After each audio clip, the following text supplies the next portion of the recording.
Good morning. It is Super Talk 99.7 WTN. Hey, how are you? It's Chris Hand. Good morning. We are live on your FM dial, on the iHeartRadio app, the TuneIn app, and on Super Talk TV, Facebook, Twitter, Twitch, and on YouTube. If you're watching on YouTube, hit like and subscribe while you're there. We do appreciate you hitting like and subscribe. It absolutely helps feed my kids. So you wouldn't want them to go hungry, would you? No, absolutely not. I mean, if you want my kids to go hungry, just don't hit like and subscribe. It's on you now. It's off me. You know what? It's off me. You know what? Maybe dislike and subscribe. Dislike and subscribe, too. Whatever you're feeling. Listen, if you genuinely dislike the show, you can also hit the dislike button. Please, But be real about it. Don't be fake. Only if you actually passionately dislike the show do I want you to hit the dislike button. We ain't those Dems. We ain't putting fake passes over here. No. But if you really don't like it, by all means, you are more than welcome to hit the dislike button as well. More than welcome. We're live on YouTube, and we appreciate you joining us over there. The YouTube chat is always jumping, so shout out to my friends in the YouTube chat already. You can join us in that conversation over there. You can also join us on the phone line and the text line, 615-737-9986. We begin today. Trump v. Zelensky. Zelensky's a dictator, says Donald Trump. Well, yeah. Thank you. She makes more sense now. Have you noticed that? Oh, absolutely. I miss Karine. I don't know. Maybe I'm in the minority here. The Stockholm syndrome here. But yeah, like I grew to love my captors. I did. And now that you're being treated well out of a toxic relationship, you're like, I kind of miss it. What happened? She was just so good. There was so much there when there wasn't anything there at all. You know what I mean? A woman of many words that said absolutely She brought nothing of value, and that was the value. I miss her. I miss her. Do you think she'd be more open to coming on my show now? Please, we miss you.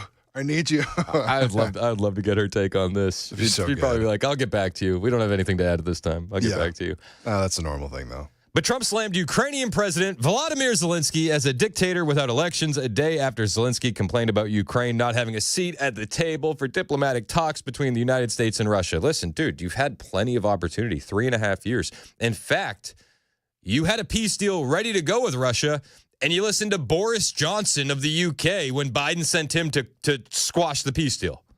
Like, you had your opportunity. Deal with it. Deal with it. The adults are now in charge. I loved when the Democrats would say that because it was bass backwards. And now the reality is the adults are in charge. And you, sir, you can sit at the kids' table. Deal with it. You had 3.5 years. Now, the Washington Post is an absolute joke of a newspaper. They said, Trump, without evidence, accuses Zelensky of being a dictator without elections, echoing rhetoric from Russia. Russia. Not anything but Russia. Is Russia in the room with you right now? Asking for a friend. Okay. There's no evidence. There's no evidence. There's no evidence. None? Not even a smidge of evidence? The guy didn't hold elections. Okay, let's Exhibit A, okay? Exhibit B, he jailed religious leaders, Christians, in his own country. Exhibit C, Zelensky killed an American journalist. Yeah, I know, weird. NBC, ABC, CBS, they don't report that. CNN doesn't have that on their headlines. But he killed an American journalist. Let's be perfectly real about this.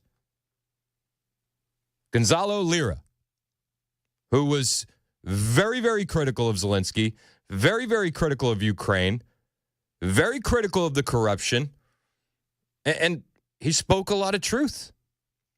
You know, Gonzalo Lira, this American journalist who was killed in a Ukrainian prison by the Zelensky administration, if that's what you want to call it, the Zelensky dictatorship, he was killed in a Ukrainian prison. And he was killed because he spoke out against Ukraine, spoke out against the corruption, and he said that the same people that financed Hunter Biden and Burisma financed Volodymyr Zelensky's rise to politics, including his TV show where he played the president. Weird, right?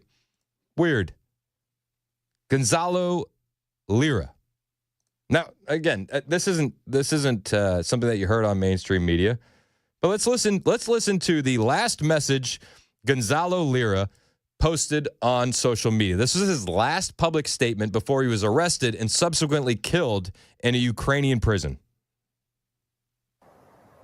The start of the genesis of this whole situation is because I had an opinion that went against the narrative. And that's why I went to prison. And that's why, if I'm arrested again, I will die in prison. So I ask you, please, as many people as possible, the American State Department knows exactly who I am and the situation I'm currently involved in. And they know the fate that awaits me. Yeah, but the Biden administration didn't care. See, Gonzalo Lira was just in the way of the money laundering scheme that we've seen play out over the last 3.5 years. Gonzalo Lira was critical of Hunter Biden and Burisma. Gonzalo Lira was critical of Volodymyr Zelensky and the money laundering and the waste and the fraud happening in Ukraine. So the Biden administration State Department didn't give a damn. They know it.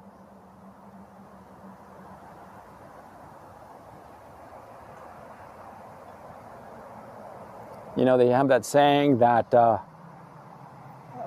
I forget the wording exactly. You know, I'm a little stressed out, as you can imagine. Yeah, but they have that saying that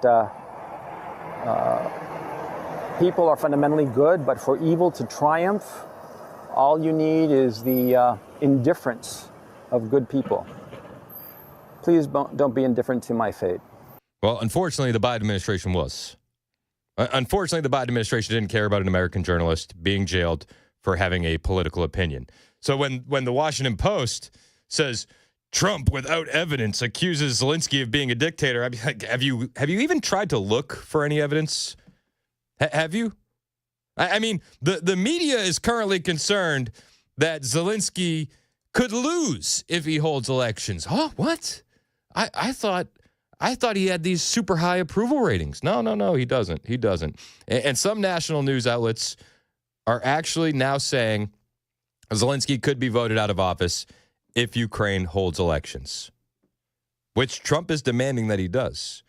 But they say no, the polls have Zelensky up. He's got an approval rating of 57%. You know, the funny part about that, my friends, is the poll that they cite is from the Kyiv International Institute of Sociology, who just so happens to be a partner of USAID. Weird. The USAID just so happens to be a partner with the CIA, and they were just so happen to be funding propaganda all over the globe. Just happy little coincidences, I'm sure.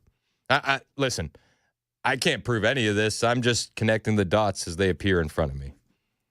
But what did Uncle Phil used to say? I'm just a professional dot connector, and I'm just looking at the dots, and I'm finding these connections, and I can't help it. I can't help it. Trump said on True Social, think of it.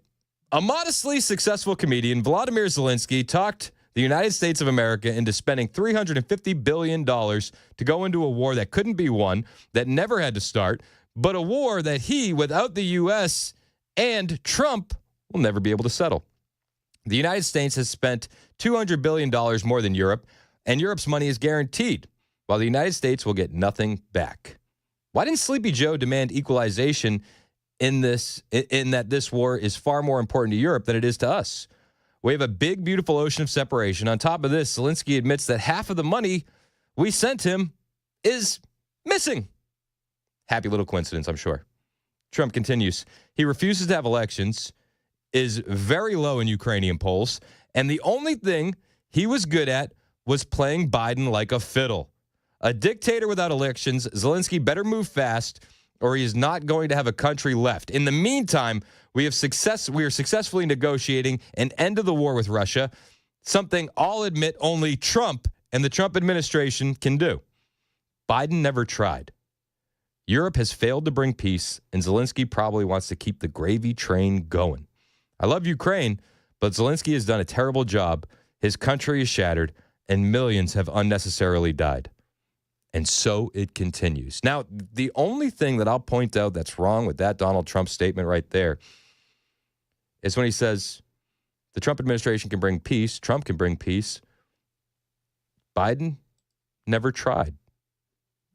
I think that's a bit wrong because not only did he not try, he actively stopped peace negotiations via Boris Johnson, who was the UK prime minister at the time. He sent Boris Johnson there to shut down peace talks. He actively worked against peace. The Democrats are the party of warmongers now. This is just the state of reality for the Democrat Party. It's embarrassing. They should be embarrassed.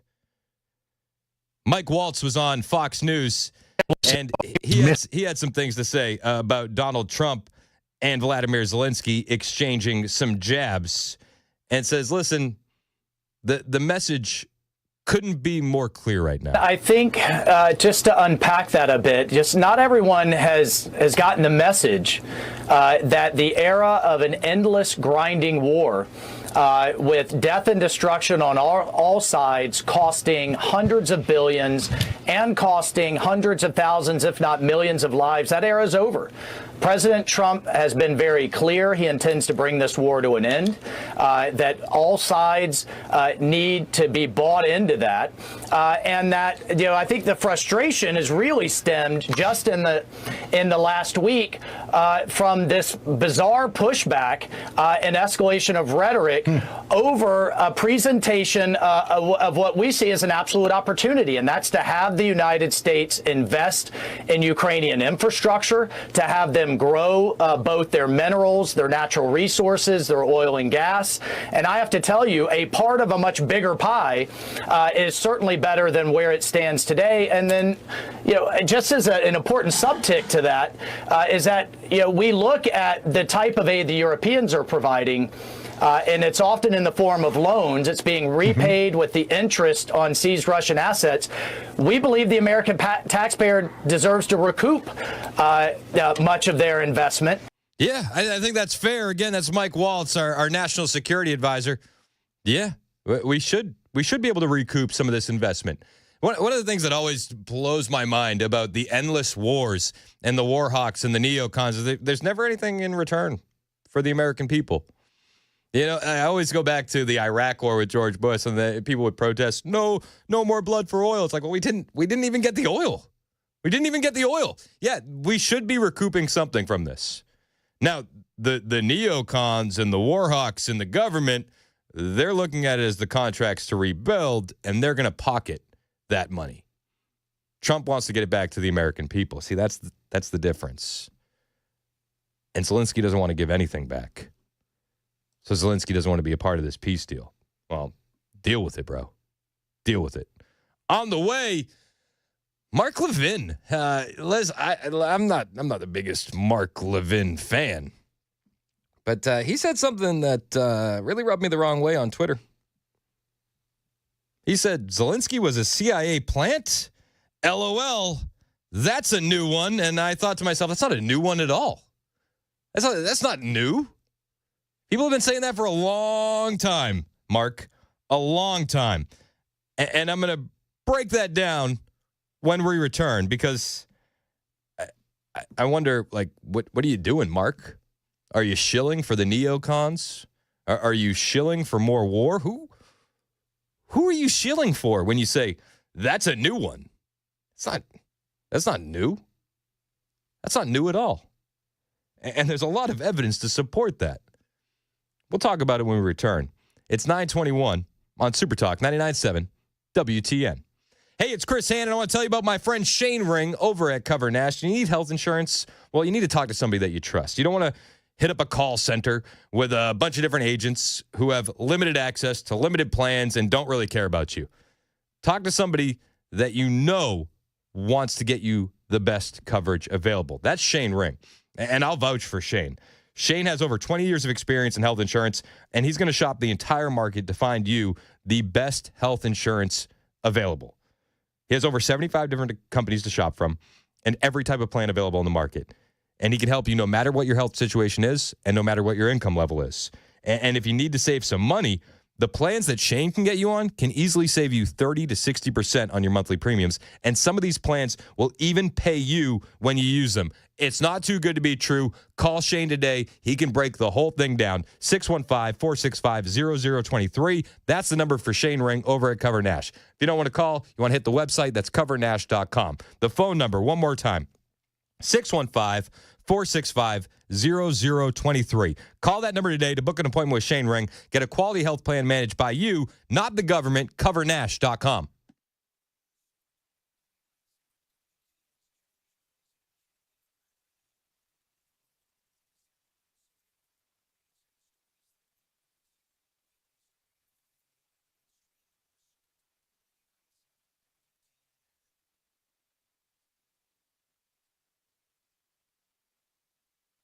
Did you know you're overpaying for your health and wellness products?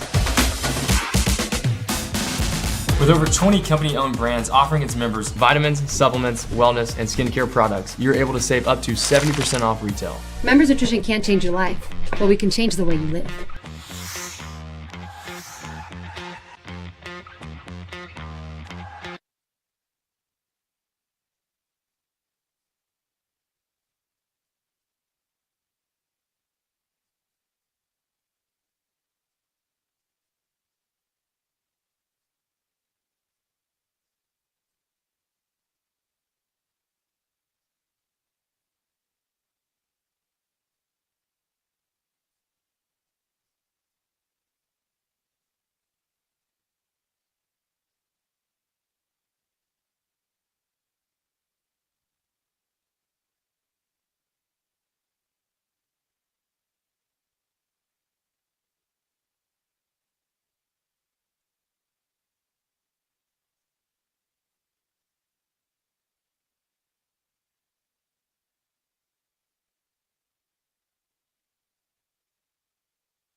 Up ahead on Super Talk 99.7, moments ago, a retired U.S. general has sat down with Ukraine's president. We'll tell you what they're talking about today. That's coming up at 9:30 on Super Talk 99.7 WTN.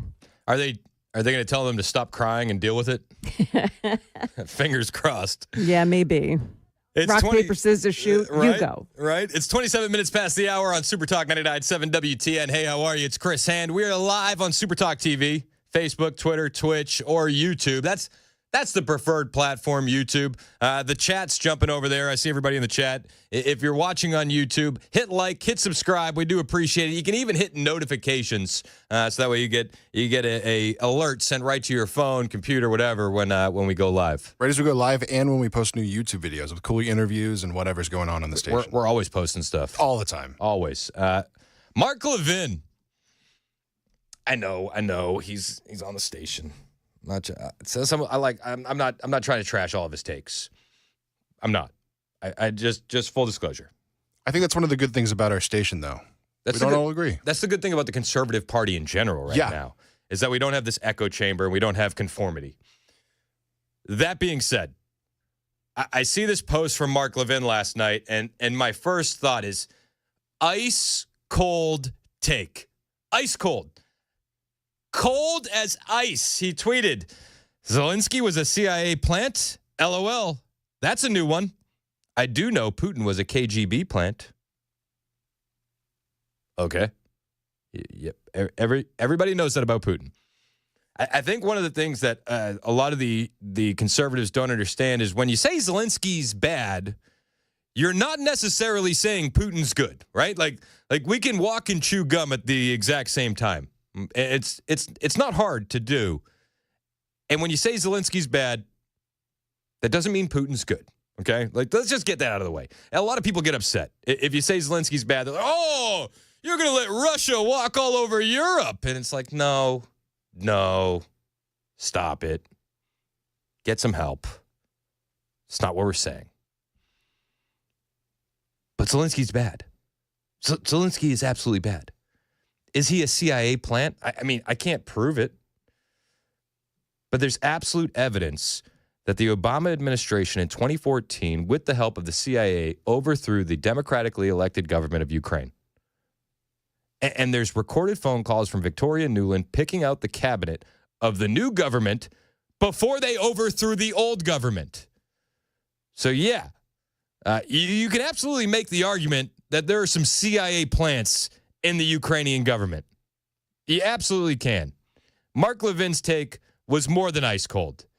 And I'm going to bring some receipts on that CIA overthrow in 2014 when we return right here on Super Talk 99.7 WTN.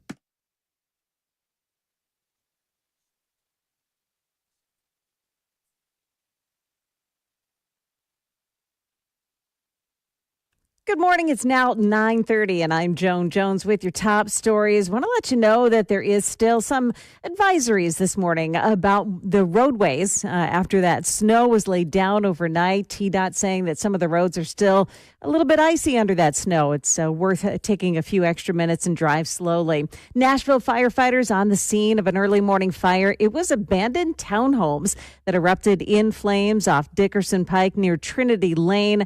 No word on the cause of that fire so far. Tennessee State University prepping new financial rescue plans, one that would overhaul the scholarship program and cut more jobs. Acting CFO Jim Grady saying the school will honor current scholarships, but they'll restructure scholarships for coming semesters. He also says the school had developed what he called bad habits that need to change. TSU laid off more than 100 employees last year amid its ongoing financial struggles. Moments ago, retired U.S. General and longtime Trump advisor Keith Kellogg sat down with Ukraine's President Volodymyr Zelensky in Kyiv. Special Envoy Kellogg is expected to discuss possible paths to ending Zelensky's war with Russia in a way that would safeguard Ukraine's interests. That meeting comes a day after a public feud between Zelensky and President Trump that played out in the media. Trump's Middle East envoy, Steve Witkoff, has been tasked with dealing with Russia, and the New York Times says Those two envoys will reportedly return to Washington to compare notes and determine next steps. And the Senate is set to vote today on the confirmation of Kash Patel as FBI director. Patel did clear the Senate Judiciary Committee last week, and he's expected to get confirmation today. Patel did pick up support of Louisiana Senator Bill Cassidy this week, saying in a post on X that he has already spoken with people on both sides. He says the people that he spoke to that work closely with Kash Patel have vouched for him. That is the latest news, traffic, and weather. Up next, I'm Joan Jones, WTN News.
37 minutes past the hour of Super Talk 99.7 WTN. I'm Chris Hand. Hey, how are you? You can find me on Twitter, True Social, and Instagram at Chris Hand on Air. Hit the follow button. I will follow back.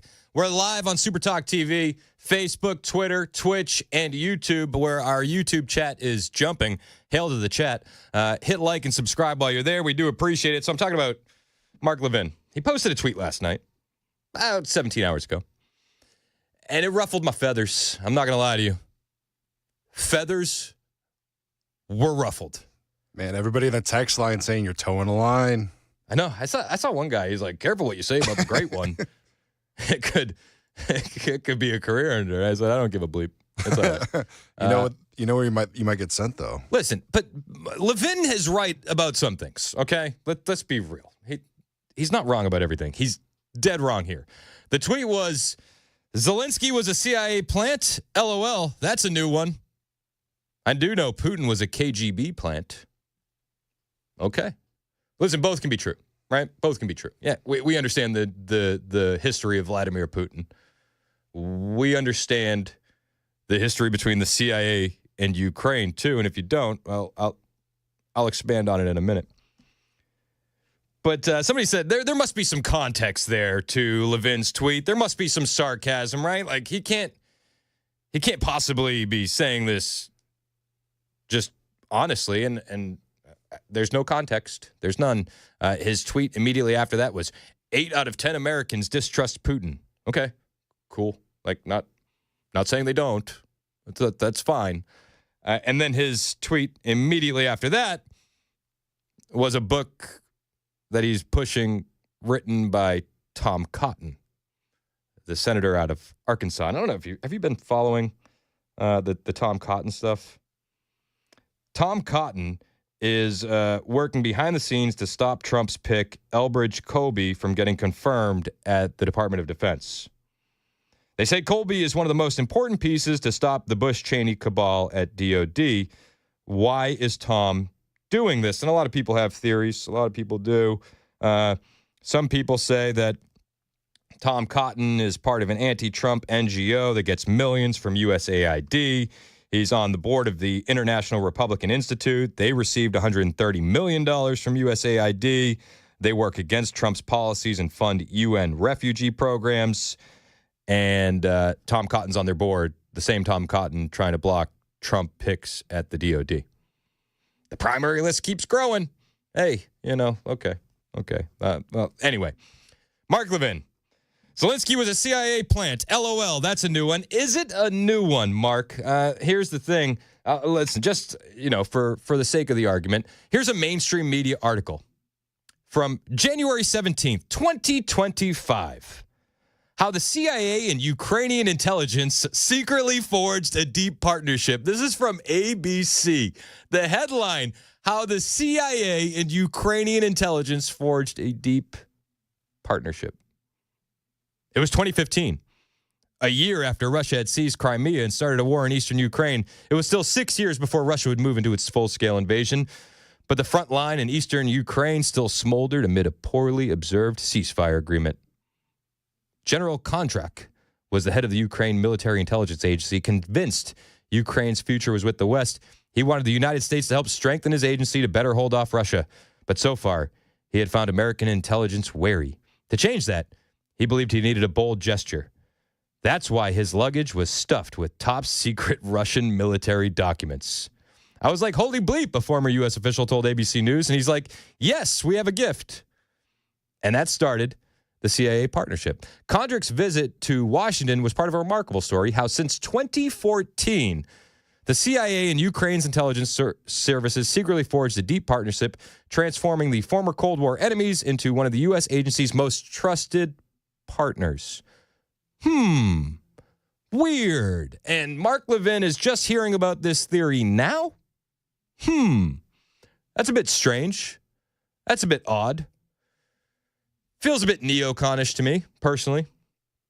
But listen, we've heard this story so many times now. Many times. It was back during the campaign of RFK Jr. to become president, where he explained how USAID used $5 billion of U.S. tax money to fund the Euro-Maiden revolution in Ukraine. And we all understand now, via the Doge documents that have been coming out, how USAID is essentially the money arm of the CIA. Riots in, it's called the Maidan Rebellion in Ukraine, which we're not told that we are financing those riots. The newspapers never told us, our government never told us. USAID, which is a CIA front, put $5 billion into funding those riots. Those riots lead to to a coup d'etat against the first democratically elected government of the Ukraine. It was a government that refused to choose sides and to say we're going to be on the side of the West. So we wanted them out.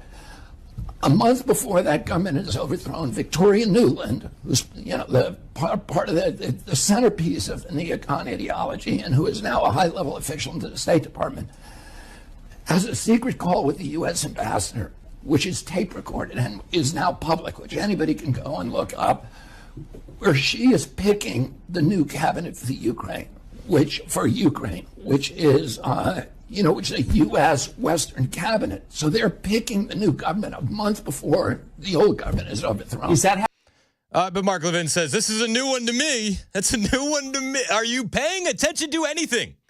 Anything over the last 11 years? Honestly, sir. Honestly. Are you lying? What are you doing? What are you doing? Are you lying or are you woefully ignorant? I mean, those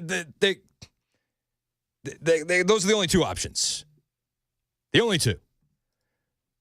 You have a funded rebellion by USAID to overthrow a democratically elected government in Ukraine, and a month before that government's overthrown, you have Victoria Nuland on the phone being recorded picking out the new cabinet. Now, listen, that phone call is available for anybody. Mark Levin could have found this in a 10-second search on X. I don't think Cleach should go into the government. I don't think it's necessary. I don't think it's a good idea. In terms of him not going into the government, just let him sort of stay out and do his political homework and stuff. I'm just thinking in terms of sort of the process moving ahead, we want to keep the moderate Democrats together. The problem is going to be Tony Book and his guys. And, I'm sure that's part of what Yanukovych is calculating on all of this. I think Yats is the guy who's got the economic experience, the governing experience. He's the guy, what he needs is Cleach and Tony Book on the outside. He needs to be talking to them 4 times a week. I just think Cleach going in, he's going to be at that level working for Yatsenyuk. It's just not going to work. She's picking out the government before the government in place has been overthrown via the rebellions that the CIA funded, right? Weird. Mark Levin, that's Zelensky's a CIA plant? That's a new one to me. Okay. All right. I guess. If that's what you're going with, if that's what you're going to stick with, are you willing to risk all credibility? Honestly, are you that invested in the war machine? Do you hold on to your neocon ideals that strongly? I thought that was a low moment for Mark. I do.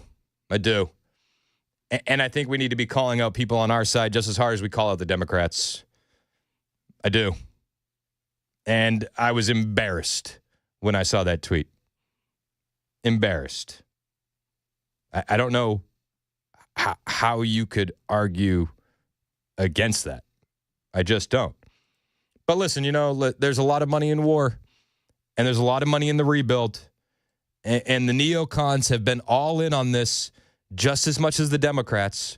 You got guys like Lindsey Graham and Mitch McConnell, and they love them some war. RFK talked about this as well.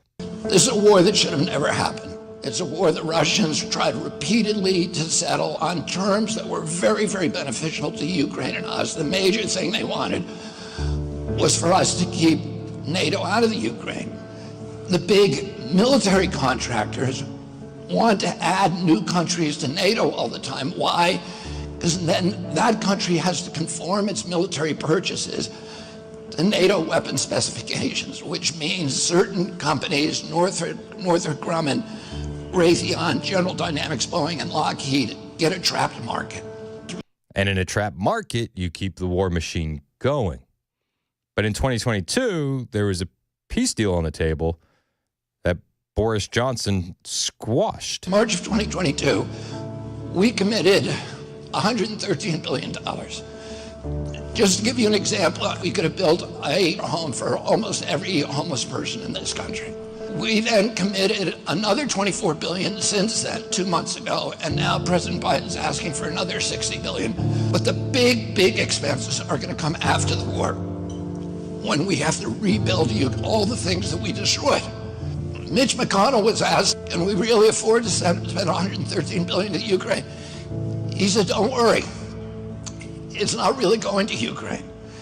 It's going to American defense manufacturers. It's always about the military-industrial complex with these neocons, isn't it? It always has been about the military-industrial complex.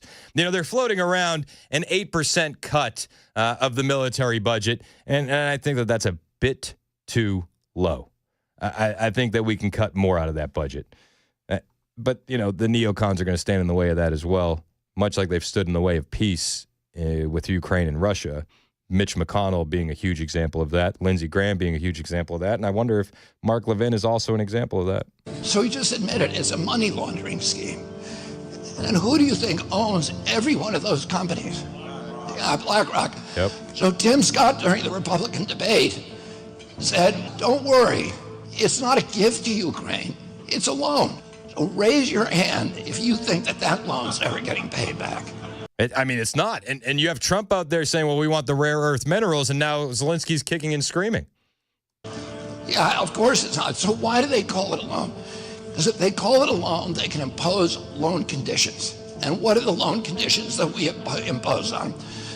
Number one, an extreme austerity program, so that if you're poor in Ukraine, you're going to be poor forever. Number two, most important, Ukraine has to put all of its government-owned assets up for sale to multinational corporations, including all of its agricultural land, the biggest single asset in Europe. In Ukraine, there's been 1,000 years of war fought over that land. It's the richest farmland in the world. It's the breadbasket of Europe. 500,000 kids almost, Ukrainian kids, have died to keep that land as part of Ukraine. They almost certainly didn't know about this loan condition. Nope. They've already sold 30% of it. The buyers were DuPont, Cargill, and Monsanto. Who do you think owns all of those companies? Yeah, BlackRock. Weird. And then in December, President Biden gave out the contract to rebuild Ukraine. And who do you think got that contract?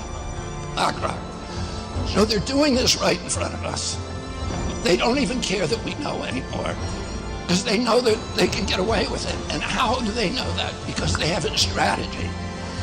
And that strategy is an old strategy, which is they keep us at war with each other. They keep us hating on each other.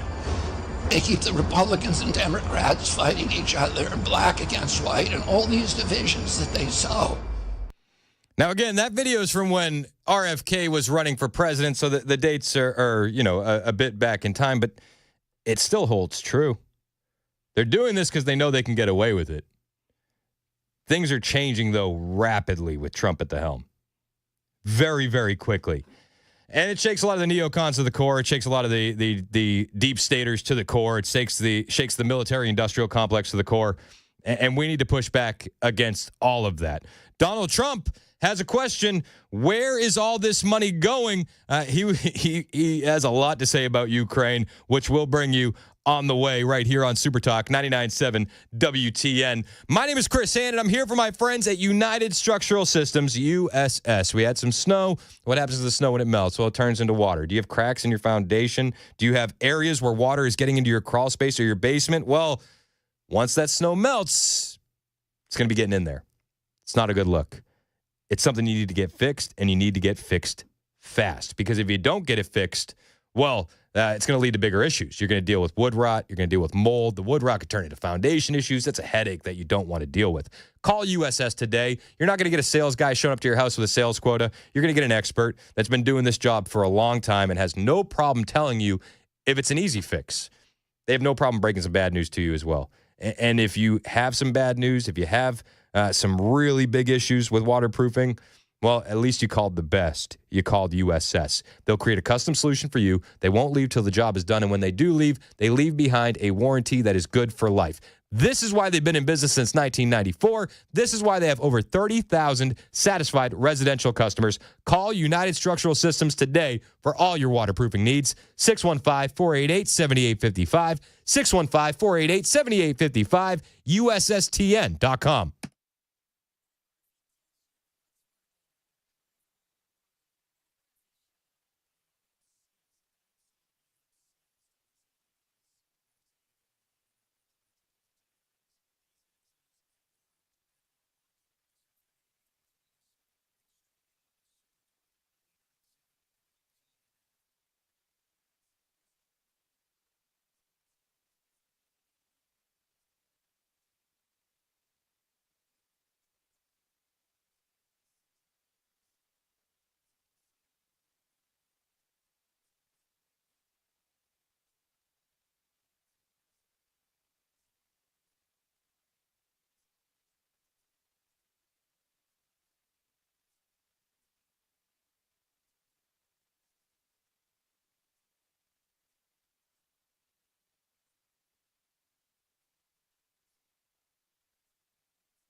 Vice President J.D. Vance takes the stage at CPAC this morning, and another one of President Trump's cabinet nominees gets closer to confirmation.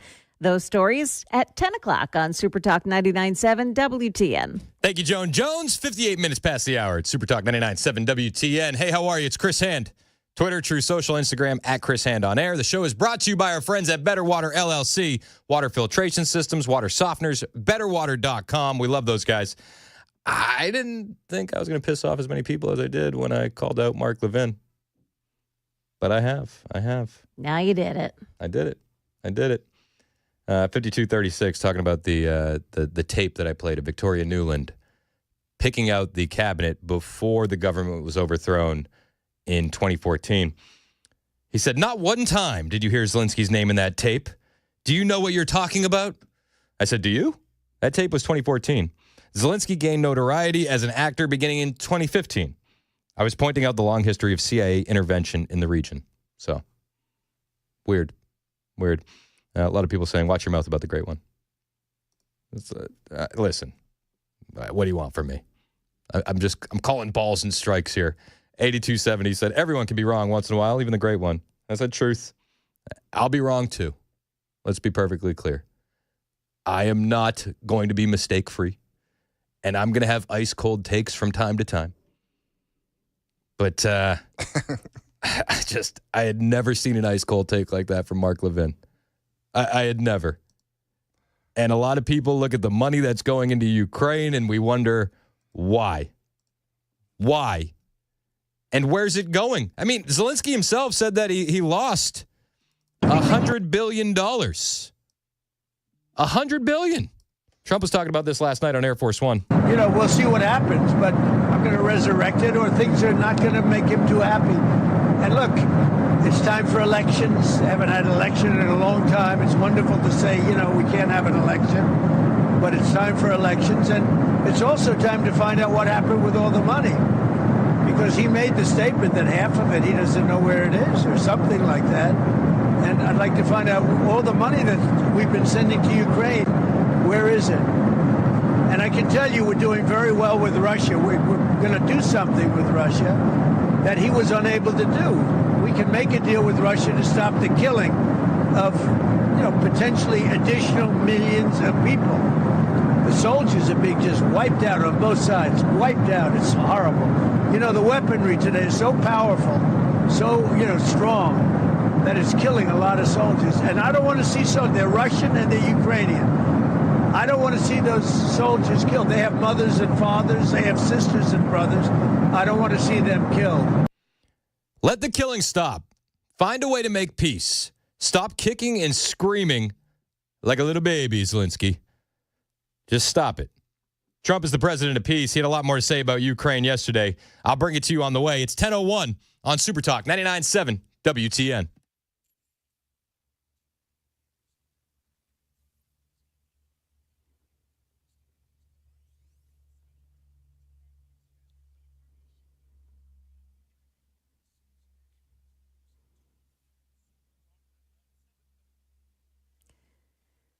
Good morning, 10:01. I'm Joan Jones with the latest news. CPAC underway just outside of Washington, D.C. at this moment. And this morning's opening speaker was Vice President J.D. Vance. That's unusual. Thursday mornings at CPAC are usually reserved for C-list speakers. NBC News notes, however, that after Trump stormed into the second term, CPAC is opening with a top headliner. Attendees lined up outside the Gaylord National Resort to catch the vice president's remarks very early this morning. CPAC has just announced that Elon Musk will address the conference as well. However, it's not clear when to expect that address. A top prosecutor in the U.S. Attorney's Office in D.C. resigning rather than comply with an order to investigate the Biden administration. Denise Chung said she would not investigate the $20 billion worth of green energy contracts issued in the final weeks of the Biden administration. That money was uncovered by EPA Administrator Lee Zeldin, parked in a bank account. As we await word on Kash Patel's confirmation vote in the Senate, we have learned that the Senate Health, Education, Labor, and Pensions Committee has voted to advance Linda McMahon's nomination as the Secretary of Education. In a 12-11 party line vote, McMahon's nomination now goes to the full Senate. And right now, Senator John Thune is making remarks ahead of the Senate vote on Kash Patel. We'll keep an eye on it. The G20 meeting of foreign ministers about to convene for a 2-day meeting in South Africa. One foreign minister that won't be there is Secretary of State Marco Rubio. The U.S. will instead be represented by an embassy diplomat, according to the State Department. The Trump administration has labeled a South African land restitution law as a land confiscation instead and unfair to whites. That country has also recently adopted an anti-American agenda, according to the Trump administration. And today is the last day of employment for about 6,000 IRS workers. The Associated Press says that government workers who will lose their jobs today are the ones that were most recently hired or on probationary status. These are mostly auditors and support workers involved in compliance. Many of them hired during the last months of the Biden administration. That's the latest news. We've got your weather up next. I'm Joan Jones, WTN News.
.10:06 on Super Talk 99.7 WTN. I'm Chris Hand. Hey, how are you? If you're watching the show on Super Talk TV, you can do it on Facebook, Twitter, Twitch, or my personal favorite, YouTube. The chat is always jumping over on YouTube. Hit like and subscribe while you're there. Helps feed my kids. Appreciate that. Absolutely. I got a lot of them, so thank you. We got a big party coming up. We do. Ooh. March 4th, State of the Union. Nashville Palace. It's going to be cool. Myself, it's gonna be hype. Mandis, Murphy, Benson, Weaver, Jones. It's gonna be baller. We're very excited. I heard even KGB might make an appearance. Tickets are available. Yeah, I heard that. You didn't hear that? I did not hear that. That's the rumor. That's going to put butts in seats. I'll tell you what. People want to meet Jeff They Malinoff. want their KGB. That's right. Yeah, they want their KGB. We should do a parody of the I Want My MTV with I Want My KGB. That'd be money. But yeah, so the tickets are on sale now. It's Nashville Palace. Tickets are $40. You get a whole buffet. You get some drink tickets. It's worth it. It's going to be a fun night. This is going to be the first time that the entire WTN family is getting together since the election, and we're really, really excited about this. You guys always show up and show out, and we appreciate that. 997WTN.com to grab your tickets. Did I say the show's sponsored by Better Water LLC? I may have done it already, but I'll say it again because I love my friends at Better Water LLC. Water filtration systems, water softeners. You know why you need them. Water that turned the friggin' frogs gay. BetterWater.com. All right, so let me go back to pissing off half the audience while making the other half of the audience very, very happy. People don't like my take on Mark Levin. Just speaking your truth. That's okay. It's all right. This is good radio. Mark Levin said he had never heard that Vladimir Zelensky was a CIA plant. Said it's new to him. It reminded me of Trump when he heard about Ruth Bader Ginsburg. Wow, I'm hearing this for the first time. I didn't know that. I didn't know. Wow. This is the first time I'm hearing that. Wow. It's like, wow. I didn't know that. You're telling me for the first time. Trump had a lot of harsh words for Zelensky last night. He was giving a speech down in Miami, and it sounded like this. Think of it, a modestly successful comedian.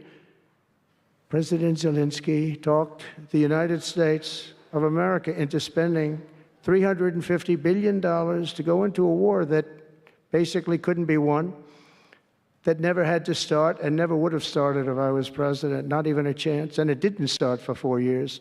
Fact check, true. They took some land under Obama, nothing under Trump, went back at it under Biden.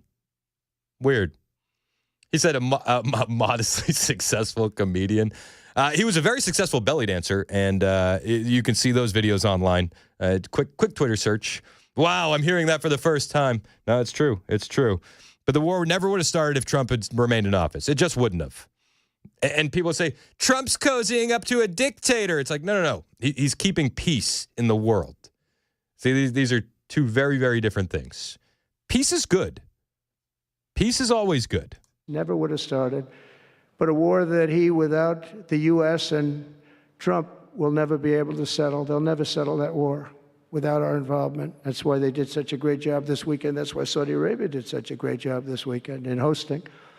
The United States has spent $200 billion more than Europe, and Europe's money is guaranteed. They get their money back. It's a form of a loan. Nobody knows that. I know that. I said, why isn't somebody saying, we do it the same way? And we spent much more money. We have to equalize. But while the United States gets nothing back, so they get their money back. It's a loan. We just give our money. Yeah, except, you could make the argument that the U.S. is going to get their money back in the form of contracts to rebuild. There's a lot of money in selling the weapons. There's even more money in the rebuild. And if you look at the region, it's been completely devastated, and there's a lot of money in that rebuild. And we had a deal based on rare earth and things, but they broke that deal. But they broke it 2 days ago. We had a deal because I said, we're spending $350 billion, and Europe gets their money back in the form of a loan, and we don't. We're just giving the money hand over fist. That's the Biden administration for you. But they're no longer dealing with the same United States as they were dealing with a few months ago. Why didn't crooked Joe Biden demand equalization? Probably because he didn't know what was going on, full disclosure. But the point that he makes, you're dealing with a very different United States. That couldn't be more clear. Everything has changed in the last month. Everything. And we saw the changes coming immediately following the election. We saw the Trump effect happening in real time, but now it's pedal to the metal, foot's on the gas. Everything has changed. We are not the world's doormat anymore. And leaders need to respond to that, because we're not going to sit back and take it anymore. We're not the world's pocketbook. We're not the world police.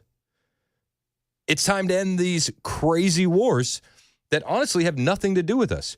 And Biden kept escalating that war to the point where we were knocking on the door for World War III. We were knocking on the door for nuclear weapons being hurled. And I would ask during that time, what city on the East Coast would you trade for Kyiv? Honestly, the answer is none. None. It's harsh, but I wouldn't want our cities being bombed. But the Biden administration, they didn't care. They kept escalating. They kept sending money. They kept escalating what kind of weapons could be used inside Russia. They said there are no boots on the ground, but we know what was happening behind the scenes. But things are changed. Things have changed drastically. And that this war is far more important to Europe than it is to us, and that there's a very big, beautiful ocean, a separation. This is, we're helping Europe. We're trying to help Europe. On top of this, Zelensky admits that half of the money that we sent them is missing. They don't know where the money is. He said, well, we don't know where half of it is. That's great. Wonderful. That's great. Wonderful. Yeah, we don't know where the money, we don't know where the money is. Gosh darn it. Misplaced $100 billion. Check the couch cushions. Maybe you'll find it there.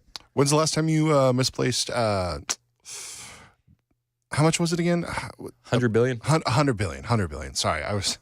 Chump change, right? Yeah. Chump change. There are people calling for Doge to go in full audit on that, which absolutely needs to be done sooner rather than later. Please, Senator Josh Hawley, one of those guys calling for that. Elon Musk agreeing. That needs to happen. And then Trump continues to talk about Zelensky and the Ukrainian polls. He refuses to have elections. It's low in the real Ukrainian polls. I mean, how can you be high with every city is being demolished? They point out that he's got a high approval rating. But if you look at the poll that they cite, it just so happens to be funded by USAID. Just another happy little coincidence, right? Happy little accident. It's hard to be. Somebody said, "Oh no, his polls are good. Give me a break." Every city is being demolished. They look like a demolition site, every single one of them. And the only thing he was really good at was playing Joe Biden like a fiddle. He played him like a fiddle. That's an expression we use, yes, sir, to say that he's pretty easy. That's an expression that we use, yes, sir. That's an expression that we use from time to time. It says he's pretty easy. He's one of the easiest. He's a bit of a fiddler on the roof. Consider a yourself dictator playing. without elections. Zelensky better move fast, or he's not going to have a country left. Got to move fast, because that war is going in the wrong direction. In the meantime, we're successfully negotiating an end to the war with Russia, something I'll admit that only Trump is going to be able to do in the Trump administration. We're going to be able to do it. I think Putin even admitted that. He's cozying up to a dictator. Russia. Russia. Oh, weird. The Russia stuff doesn't work anymore. That you played it out ad nauseum, and it's become wallpaper. I mean, for years we heard Russia. It's like, no, I don't care anymore.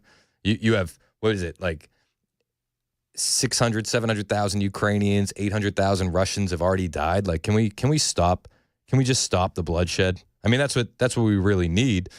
Biden didn't even try to negotiate peace. It was actually the opposite. He sent Boris Johnson over there as his little lapdog to shut down the peace deals. Biden never tried.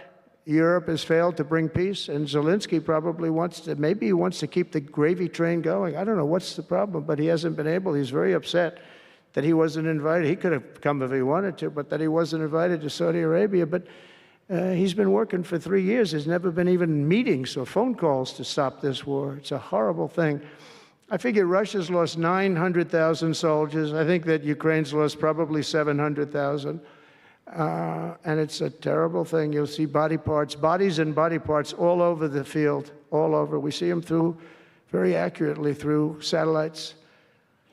This is one of the things that I think Trump is very strong at when he's negotiating peace, is he acknowledges casualties on both sides. He doesn't play into the good guy versus bad guy stuff. He's like, there's so much death on both sides. He did it, back in 2015 when he was talking about the Iraq War. He's done it over and over again throughout his political career. He lays into the fact that there's casualties on both sides, and both sides need this to stop. And if the numbers he says are accurate, 900,000 Russians, 700,000 Ukrainians, 1.6 million people have lost their lives since this war started. Is that enough, or do we need to lose more people before we negotiate peace? Is your ego able to handle this, Zelensky, or do you need a few more 100,000 Ukrainians to die? Honestly. I love Ukraine, but Zelensky has done a terrible job. His country is shattered, and millions of people have unnecessarily died.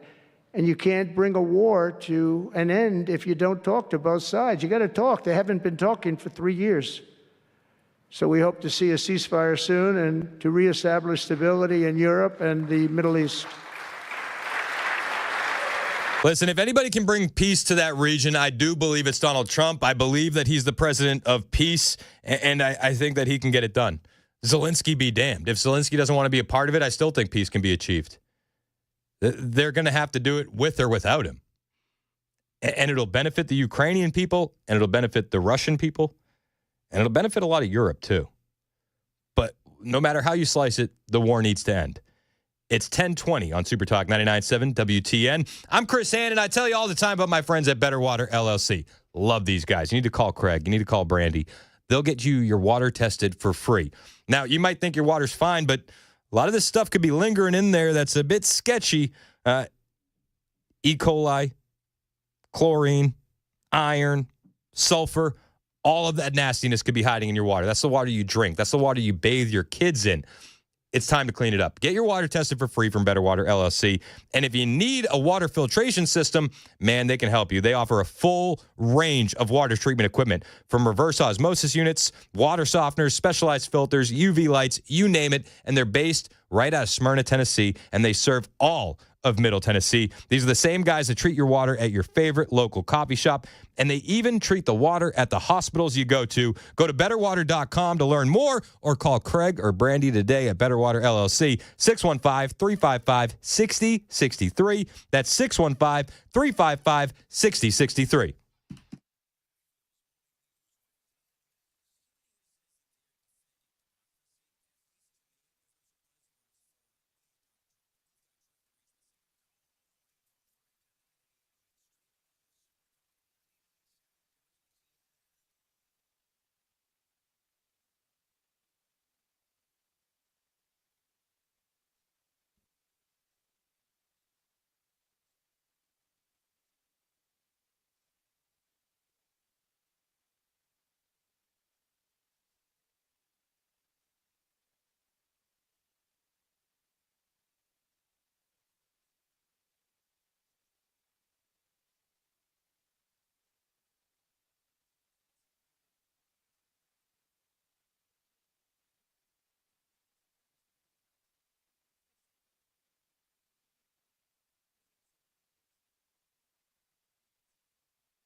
got our eyes on the Senate right now, where a vote is underway to break a filibuster over a Trump cabinet nominee.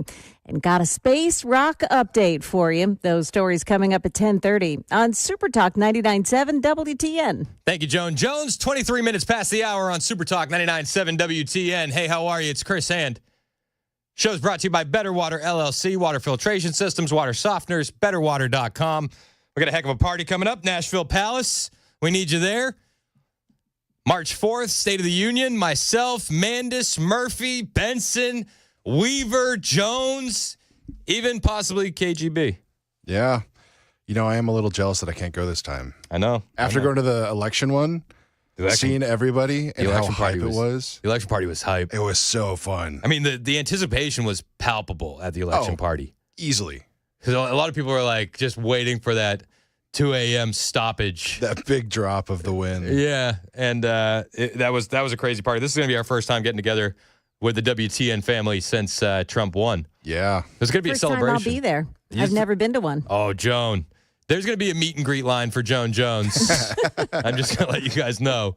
Take a number. We should bring one of those deli numbers, the deli number takers for Joan Jones. Get that in the velvet rope that we We'll take it away from the liberals for a little bit and get Joan our own little section for meet and greets. We always invite liberals, and we offer a safe space. Oh, absolutely. Guarded off by a velvet rope. That's kind of you. We got a bouncer and everything. We welcome dissenting opinions. But Joan, I mean, people are going to be excited to meet you. It'll be fun. I can't wait. It's going to be awesome. We've been talking a lot about the war in Ukraine, how it needs to come to an end.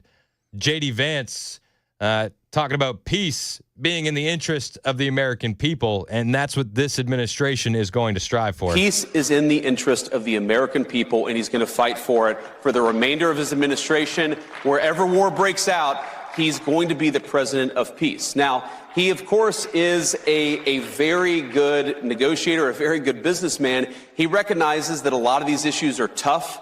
It's going to take a smart statesman to figure this stuff out, but we've got that in the White House, and I really believe that we're on the cusp of peace in Europe for the first time in 3 years because we have leadership from the Oval Office, and we haven't had it in 4 years in this country. I mean, I agree with Vance completely. It's like I don't always want to play Vance or Trump. Be like, wow, I agree with everything they say, but he's right. We're running peace through strength, which is what was promised on the campaign trail. This is how you do it. Trump isn't going to get peace because he's soft. Trump is going to get peace because he's strong. And he was saying last night, after he did that speech in Miami, there was a big Q&A, and he was asked, what do you want your legacy to be?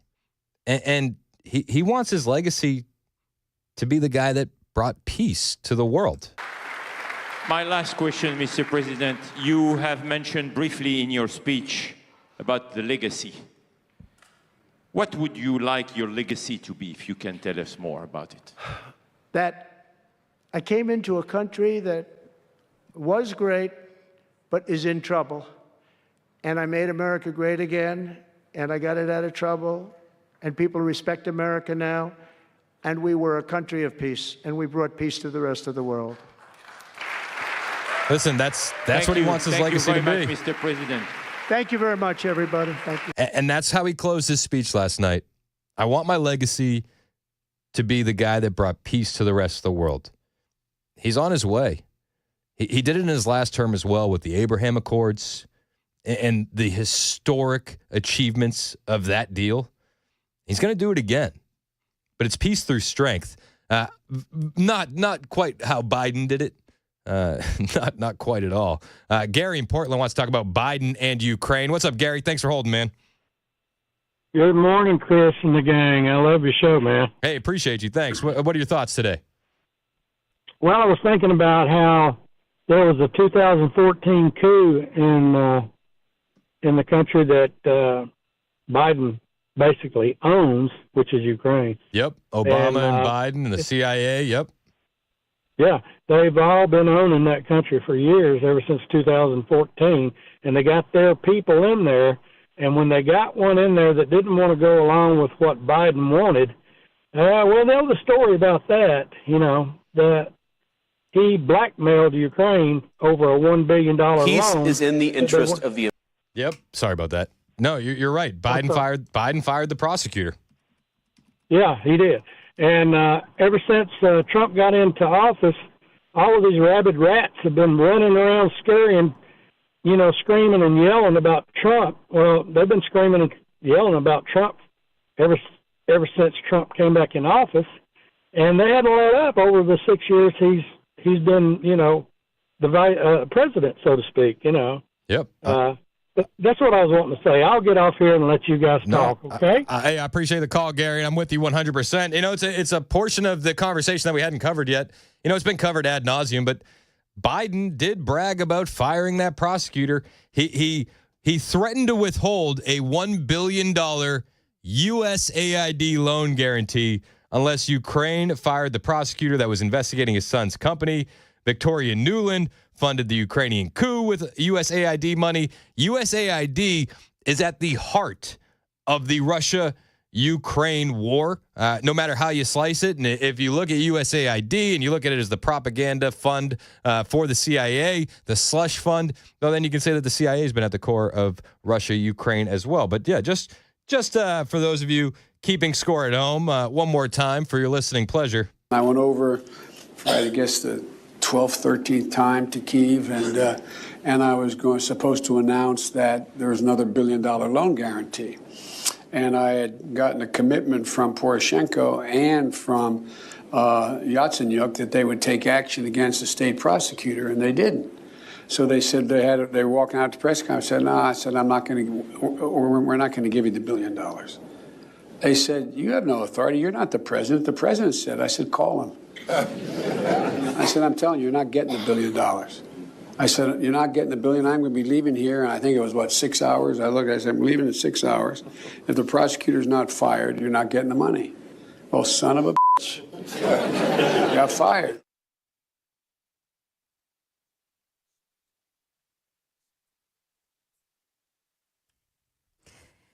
Good morning. It's now 10:30, and I'm Joan Jones with your top stories. Well, the Senate is engaged right now in a cloture vote, a vote that would break the filibuster and bring about the full Senate vote for the confirmation of Kash Patel as FBI director. We'll keep our eyes on that this morning. Also breaking news, but something not really unexpected. Senator Mitch McConnell is announcing this morning he will not seek re-election next year.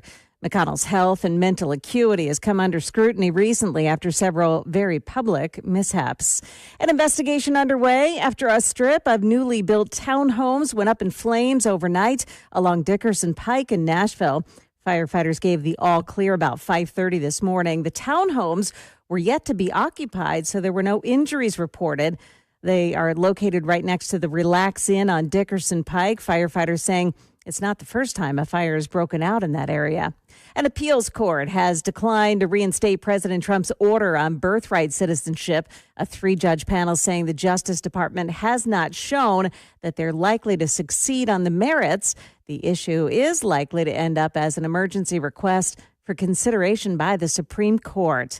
Space rock update for you. NASA and other space agencies say they're working on a plan to blow up the giant space rock that has a slight chance of flying into Earth. Asteroid 2024 YR4 has a 1.5% probability of making impact with Earth. That's according to NASA, but that's better odds than were given last month. A project manager at Kennedy Space Center tells the New York Post that international agencies are plotting a way to destroy the terrestrial chunk now before there's reason to panic. That is the latest news. We've got your weather up next. I'm Joan Jones, WTN News.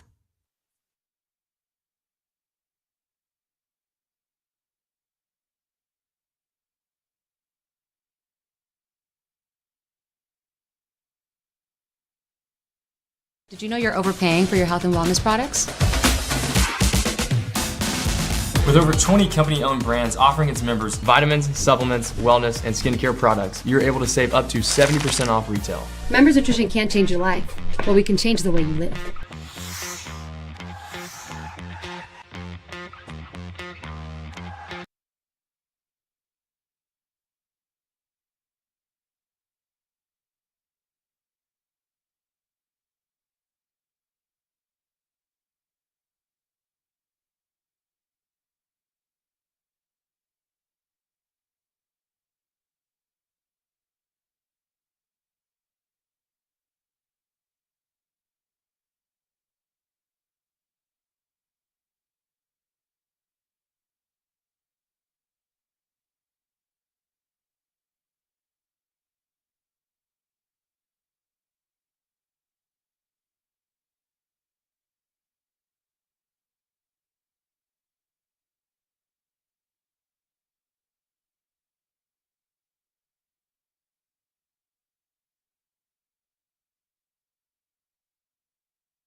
37 minutes past the hour on Super Talk 99.7 WTN. Hey, how's it going? It's Chris Hand. An evening with Super Talk 99.7 WTN, joint session of Congress watch party, March 4th, Nashville Palace. We want you there. A couple weeks away, man. Tickets available, 997WTN.com. I got to tell you, the YouTube chat went bananas when they heard that Joan Jones was going to be in attendance. B-A-N-A nanas. You can't spell it, can you? Bananas. Bananas. Bananas. Speaking of which, if you don't want my kids to eat only bananas, hit like and subscribe on the YouTube channel while you're watching us on Super Talk TV. It does help feed my kids. It is a good source of potassium, but dude, we do bananas so much. Need that protein, bro. Like, yo, get that protein, bro. Can't afford these eggs. Have a banana. Yeah, here's either $40 eggs or what is it, like $8 for a pound of bananas? No, it's not even that, dude. It's really? Like, yeah, Oh, really that's so organic. good. It's like 69 cents a pound, man. Oh, that's great. Oh, that's gold. Yep. A lot of banana emojis in the chat. I'm sure that just has to do with what I'm feeding the kids. All right, show's brought to you by Better Water LLC, water filtration systems, water softeners, betterwater.com. We are keeping our eye on the Kash Patel vote. Surprise to no one, Suzanne Collins out of Maine, a Republican. Ooh, a Republican. She's a no. She's a no on Kash Patel. So when she gets primaried, I just want everybody to understand nothing of value is lost. At all. Maine's a mess. Maine's got to be the worst state in New England. I think that's an understatement. Right? Is there a worse state in New England than Maine? Delaware. Like Diet Canada. Yeah. Not a fan. You know what I found out the other day? What's that? The majority of Canadians you would think would live above the United States, but in that part that crest underneath, like past like Michigan and below Maine, is where the majority of Canadians live. So more people live on our side of the country than they do on their own. They want to be the 51st state so bad. They're just asking for it at this point, man. I mean, why would they live so close to our country if they didn't want to be? Yeah. Speaking of Canada, we got that hockey game tonight. Are you big hype for that? I'm so excited. I'm going to be monitoring the heck out of it. Canada versus USA, 7 o'clock. It's on ESPN, the worldwide leader in woke sports. But it's in Boston. They're going to rain down booze on that Canadian national anthem. I can feel it. Fox was showing highlights from the last game with all the fights. Yep. Oh, my goodness. It was awesome. Jimmy's haymakers. Jimmy's will be rustled by the end of that game, I can assure you. Trump commented on the game, and he said he wanted to be there, but he couldn't make it because he's got to work. You know, I know. It's a little different than the last guy. The last guy was taking off time just to take off time. I mean, and towards the end, he was like a guy knowing he was going to quit. He's just burning through PTO. You ever meet those guys at the office? Oh, absolutely, yeah. Or those people that are hooked on tenure. Yeah, it's like I don't care. You're like, hey, that guy that doesn't really like working here seems to be taking a lot of vacation all of a sudden. That's weird. And so that was Biden at the end of his term. Trump on the hockey game. I'll be calling our great American hockey team this morning to spur them on towards victory tonight against Canada, which, with far lower taxes and much stronger security, will someday, maybe soon, become our cherished and very important 51st state. I was speaking before the governors tonight in D.C. and will sadly, therefore, be unable to attend. But we will all be watching. And if Governor Trudeau would like to join us, he would be most welcome. Good luck to everybody, and have a great game tonight. So exciting. President Donald J. Trump. Let's go. I love it. I love that the Canada trolling continues. It's just pushing on. It's so funny. How awesome would it be if we sung our national anthem over their national anthem? Oh, yeah, I like that. Just doubled it up. Just drown it out with our own. Yeah, ours finishes and theirs starts, and it's just, no. We weren't done. Second verse. That'd be great. All right, so we got a lot happening, man. I wanted to cover some of this RFK health stuff. First, let's I guess first before we get into like what RFK is doing as the new director of HHS, let's see how the Democrats are handling it. I got a new chant for you, all right? How about this one? Hey, RFK, hands off the FDA. Hey, RFK, hands off the FDA. So they're handling it pretty well, I think. Yeah, it's creative. Hey, RFK, hands off the FDA. They got another one too. Ready? Hold on. Hands off the FDA. Not bad for a first try, huh? I mean, listen, it's better than the Schumer chants. Oh, for sure, yeah. And Raskin lets them finish before he changes the chant up. How about, hey, RFK, we remember JFK. Hey, RFK, we remember JFK. I mean, there's no real value in playing that, but I had to listen to it last night, so you had to listen to it too. Just, I thought you were supposed to do that for us, so we didn't have to. Murphy will say that he'll watch it, so you didn't have to. But if I have to sit through it, you have to sit through it. We're a team here. By the way, if you're on YouTube, hit like and subscribe. It's mutual bonding through trauma, right? Yeah, we're trauma bonding. Hey, RFK, we remember JFK. Yeah, I remember too. I think I want to take my creative line back. The funny part about JFK is, like, if he ran today on the exact same policies that he ran on in the 60s, he would be, like, further right than Trump. Yeah. Yep. I feel like that's one of the ways I won over my mother-in-law. I kept saying, you voted for JFK, right? Like, you know that he would have been a Nazi in today's political environment, just running on the exact same platform that he ran on back then, right? He'd have been one of them Nazis. That's what he would have been. He brought a gun into the Oval Office. The absolute madman. Wild. Yeah, absolute mad. We remember Jeff. I do too. I liked him. Can't wait to find out who killed him. That's coming. Soon. All right, so RFK says all of the HHS employees are just absolutely thrilled to have him. I don't know if that's authentic or if he's just covering up their pain with a smile, but they posted this video. Robert F. Kennedy Jr.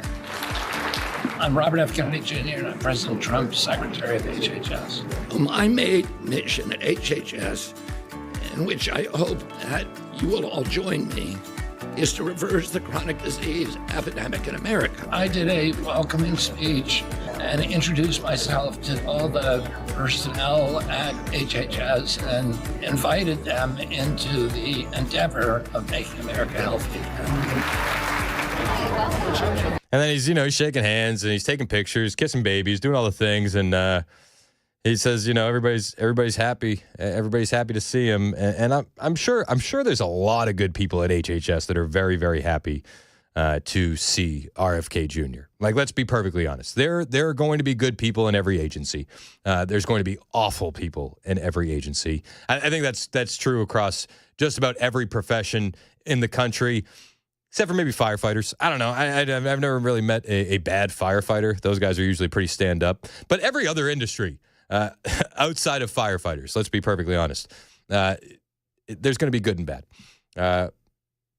But the ones that are bad are already probably pretty pissed off at RFK Jr. Yesterday, RFK's HHS defined woman as adult human female. Oh my gosh. Oh no. How dare they? What? No. Oh my gosh. Oh. Come on, man. I know. What are we doing? That's a nasty one. That's nasty. We were not going back. We're not going back. Listen, here's the deal. That's following the science, my friends. That's following the science. That's what RFK is going to do. By the way, remember a second ago I mentioned the worst state in New England being Maine? Shout out Susan Collins. Weird how this pops up again. A trans-identified male wins Maine high school pole vaulting championship as state violates Trump executive order. There they are again. Diet Canada up there, the worst state in New England. So you just had a boy win a pole vaulting high school championship in Maine, absolutely defying President Trump's executive order that bars biological males from women's sports. A trans-identified male has won Maine state championship for pole vaulting. This same kid, he came in fifth in boys pole vaulting, and that's when he was John 2 years ago. Tonight, last night, Katie won first place in the girls' Maine state Class B championship. Worst state in New England. I hope that they have federal funds held back. But, listen, RFK's HHS, they have defined what a woman is. I know it's hard for the leftists, but it is adult human female. It doesn't matter how hard you try. You are simply putting on woman face. That's just the reality of the situation. Adults do what adults want to do. If you feel pretty, by all means. But stop forcing it on the kids and stop hurting girls' sports. I think that's an easy ask, right? That's an easy ask. And I hope that Maine faces some repercussions for defying this executive order. Meanwhile, is the Trump team looking to ban COVID vaccines? Ooh. Almonds activated. COVID vaccine faces ban for all Americans in radical U-turn by Trump team. And you have to think that this is influenced in some way by RFK. COVID vaccines could be suspended for all age groups in America under radical new plans backed by key health figures in the Trump administration. I love how that's radical, right? Rushing a vaccine and then lying to people and saying it's going to stop transmission and stop the spread and stop you from getting it. That's not radical. But banning it is radical. Several experts poised for top jobs in U.S. health agencies subscribe to the disputed idea that the shots are causing widespread effects and deaths. Dr. Jay Bhattacharya, who has been nominated to lead the National Institute of Health, which is, Jay Bhattacharya is just as important as RFK in the grand scheme of things to lead NIH. He's huge. Jay has backed the petition calling for the mRNA vaccines to be paused and retested. DailyMail.com has revealed he is one of the signatories of the HOPE Accord, which claims there is a causal link between the mRNA shots and an alarming rise in excess death worldwide. DailyMail.com also understands RFK Jr. has privately expressed concerns about the vaccines and signaled he is open to axing them if the data supports it. Follow the science. Follow the science. And they say this is remarkable and radical. Yet Yale University has discovered an alarming syndrome linked to the mRNA COVID vaccines. Yale? I didn't know that they were about fake science over at Yale. Apparently. This is from the Daily Mail as well. Yale scientists link COVID vaccines to alarming new syndrome causing distinct biological changes to people's bodies. Some sufferers show distinct biological changes, including differences in immune cells and the presence of coronavirus proteins in their blood years after taking the shots. What? That was a conspiracy theory, guys. Remember that? Oh, you're gonna keep making the spike protein over and over and over again. And they said, no, you're not. No, you're not. The science doesn't support that. Well, Yale scientists are now saying, the science says it might do that. It's a little weird. I don't want to be a conspiracy theorist. But it seems like the conspiracy theorists are just running up the score at this point. Now, Deborah Burks, remember her? Dr. Deb? The lady with the neckerchief? She was the face of COVID for a while. Well, she's on a media campaign trying to rehab her image. That's weird. That's strange. And she's throwing health officials under the bus for the way they rolled out the COVID vaccine. But she was the data person in the COVID team. You're not going to believe what she said on Piers Morgan. If it doesn't infuriate you, I don't know. I don't think we can be friends. I'll be perfectly honest with you. I don't think we can be friends anymore. I still love you, but I'll need you to come around on this one. It's 10:51 on Super Talk 99.7 WTN.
All right, Madison drivers got a crash blocking the off-ramp 65 northbound to go to Briley Parkway. Lots of breaking news, including IRS firings, a decision by a 7-term U.S. senator, credit card debt, new development in the Idaho college killings case coming up at 11 on Super Talk 99.7 WTN. Woo, you busy back there, Ken Weaver? I am indeed, Brother Chris. I'm breaking a sweat. I love it. I love it. We're here for it. Weaver's working hard. Mitch McConnell's barely working. You better watch what you say. I'm sorry. I apologize. Remember, we're just north of you. I really don't like that guy. In fact, when you do that impression, it's so good, I like you a little bit less, Ken. Now, Brother Chris, he got a lot of federal judges in. Oh, yeah. Listen, he should have retired after Merrick Garland. Right? Like, after blocking Merrick Garland on the Supreme Court, like, you should have gone. It's like when you're a great athlete. Yeah. Like, go out with the ring, man. That's what you should have done. Those kickbacks were too good for old Mitch. I understand. I'm going to make bourbon taste better. Yeah. Oy. All right. The show's brought to you by Better Water LLC, water filtration systems, water softeners, betterwater.com. If you're watching over on YouTube, shout out to everybody in the chat. The chat's jumping. Hit like and subscribe while you're there. Super Talk TV is always live. We got a big party happening March 4th. Joint session of Congress. Donald J. Trump, State of the Union. Big hype. We want you there. Tickets are on sale, 997WTN.com. You get access to a full buffet. You get to choose your seats. If you want some good seats, you got to get in there quick because they're going to be gone before you know it. First come, first serve. First come, first serve. And you also get some drink tickets. Yeah. It's a good deal. Non-alcoholic. Wait, actually, no. Are those drink tickets for the... Yeah. Oh. Let's go. See what I'm saying? Mason sold. There's some value. Brother Mason. Well, here's the thing. I unfortunately cannot go. You can't go. I can't go. They won't let me in the door after what happened last time. Yeah, no, it was Got too rowdy. It was embarrassing what happened with Mason last time. Hey, it was fun, but we don't need to rehash it. We don't need to talk about that. We don't need to rehash it. Maybe the next time. That's a story for another day. Yeah. Dr. Deborah Burks, the neckerchief lady from COVID. Remember her? You may remember her from many daily briefings, standing next to Mike Pence. She was the data lady. Ah, yeah. She was the data lady. She has been going on a media tour. And during this media tour, she's doing the Spider-Man meme, pointing at everybody else, saying it's your fault. When in reality, she's just as much to blame. And she says, it infuriates me to no end. She said the COVID vaccine rollout ignored the science. Whoa, what? Another point on the board for conspiracy theorists. He made it very clear to every mom out there that his children were immunized about childhood vaccines. Yeah. And what we've done wrong in public health is we didn't explain that COVID vaccines were nothing like the childhood vaccines, and that the childhood vaccines, like many of the diseases, you get it once, you don't get it again. And this is getting the children to have that disease without getting the deadly consequences. That is not what the COVID vaccine was designed to do. It wasn't designed to prevent against infection. Oh, it wasn't designed to prevent against infection? Dr. Deborah Burks, I love the science. I follow the science. Where you been with the science? And why wasn't our leadership echoing that science? You're not going to get COVID if you have these vaccinations. More on Deborah Burks when we return. It's 11 o'clock on Super Talk.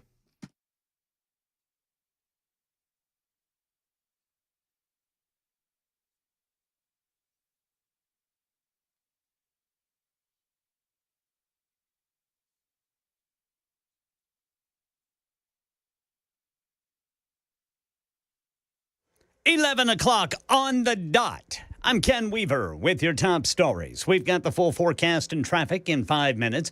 Right now, coming out of our nation's capital, mass firings at the IRS. Reuters is reporting the agency has let 6,000 employees go as President Trump's effort to cut government spending continues. Kentucky U.S. Senator Mitch McConnell has announced he will not seek re-election in 2026. He has served 7 full terms. And the U.S. Senate is expected to vote on Kash Patel's nomination for FBI director, moderate Republican Susan Collins vowing to oppose it. In money news, credit card debt is climbing. TransUnion reporting the average balance Americans carry now stand at a $6,058 clip. That's actually $6,580 clip for an increase of 3.5% year over year per consumer. Collectively, consumers owe a record $1.21 trillion on their credit cards. And turning to crime and justice following a major ruling, the Idaho College murders case moving forward with the trial now expected in August. Here's Kenna Whitworth. The judge denying all motions from Brian Kohberger's defense team to keep critical evidence out of the upcoming trial. Lead defense attorney Ann Taylor, who says her client, Brian Kohberger, is innocent, leaned heavily on trying to discredit a surviving roommate's account of what happened the night of the quadruple murders. Credibility is really, really important when that person is relied on in the investigation. Kohberger's defense attorney accusing the roommate of not disclosing everything to all officers involved, as well as inconsistencies in her account. An update on some cancer news we brought you yesterday. Early research claims a vaccine may reduce the chance of a deadly form of pancreatic cancer will return after surgery. The study published in Nature tested the vaccine on 16 patients after surgery. Half of them had a strong immune response. Most of them remained cancer-free for over 3 years, far longer than those who didn't have a response. Here's Stephanie Ramos with next steps. The vaccine trains the body's T cells to recognize and attack cancer. While it's still in early testing, researchers hope it could one day prevent pancreatic cancer from returning or even stop it before it starts. A larger trial is now underway. And the quote is attributed to Billy Bob Thornton. I don't have a fear of flying. I have a fear of crashing. Jim Ryan says that in light of recent incidents, plenty of Americans can relate to the star of Sling Blade. They seem to come rapid fire. We're learning more about the fiery plane crash in North Philadelphia. There was a giant firewall down the side. I could actually feel the heat. 67 people lost their lives here. Only elevating deep-seated anxiety. But remember, fear loves itself. It will try to keep itself around as much as possible. Psychologist Jennifer Dragonette urges her clients to focus not on the flight, but on what you'll do when you get there. So trying to shift our attention to something else can be a really effective. That's the latest news. Weather's next. I'm Ken Weaver, WTN News.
11:06, Super Talk 99.7 WTN. Hey, how's it going? Chris Hand here. Show's brought to you by Better Water LLC, water filtration systems, water softeners, betterwater.com. You know why you need better water. I don't like them putting chemicals in the water that turn the friggin' frogs gay. Find out what's in your water. They'll test it for free, betterwater.com. Give them a call. Ask for Craig and Brandy. Awesome people. Awesome people. We got a fantastic party happening. Nashville Palace, March 4th. State of the Union, joint session of Congress, Donald J. Trump. It's our first time to party together since DJT has been in office. And it's going to be like a month and a half by the time that party happens. It feels like we fit an entire year of headlines into that month and a half. So much has happened. It's wild. So much has happened. It's wild. I'm a big fan. Big fan. We were talking a minute ago about Dr. Deborah Burks. Dr. Deb. Debbie. What? Debbie. She's being a real Debbie Downer. She's being a real Debbie Downer about that COVID schmack scene. I tell you what now. She's doing the news talk circuit. And she's saying, we didn't follow the science. And I was like, yo, I thought you were the science. I thought you and Fauci embodied science. And now she's saying no. She's saying no. And she's saying, listen, we were wrong about the COVID schmack scene. Clear to every mom out there that his children were immunized about childhood vaccines. Yeah. She's talking about RFK, obviously. And what we've done wrong in public health is we didn't explain that COVID vaccines were nothing like the childhood vaccines. Oh. And that the childhood vaccines, like many of the diseases, you get it once, you don't get it again. And this is getting the children to have that disease without getting the deadly consequences. That is not what the COVID vaccine was designed to do. It wasn't designed to prevent against infection. Really? I wish somebody had told Joe Biden about that. Don't you remember Joe saying this? Not going to get COVID if you have these vaccinations. Oh, well, apparently the science was saying it wasn't even designed to do that, according to Dr. Deborah Burks. Huh. That's weird. That would have changed the whole process of informed consent. Would it have not? And if you look at the vaccine hesitancy rates, they've doubled since COVID. Because you lied and you guys got caught with your pants down lying. So we have to start addressing these things. We can't just ignore them. And Deborah, let me ask you, Deborah, I mean, given that you were the face of COVID from the Trump presidency at the time, do you share this doctor who I was with, do you share the concerns about the longer term negative impact of some of the COVID vaccines? The messenger RNA vaccine should have been rolled out for the people that were at risk for severe disease, because that's what the vaccine was developed for. But when we say that we're following the science and the data, we need to follow the science and the data. And the science and the data said people primarily over 65 or people with significant comorbidities were at risk for severe disease. Those are the individuals that should have been immunized first. And we should have put our science behind our immunization schedule and protected those most at risk. Okay. All right. Thanks for your honesty. You're about 2 years too late. 2 years too late. There were people fired from their job that weren't over 65 because they wouldn't take this experimental gene therapy. There were men and women removed from the military because they wouldn't take this jab. And now Deborah Burks is out here saying we should have followed the science and data. We should have followed the science and data? Are you kidding me?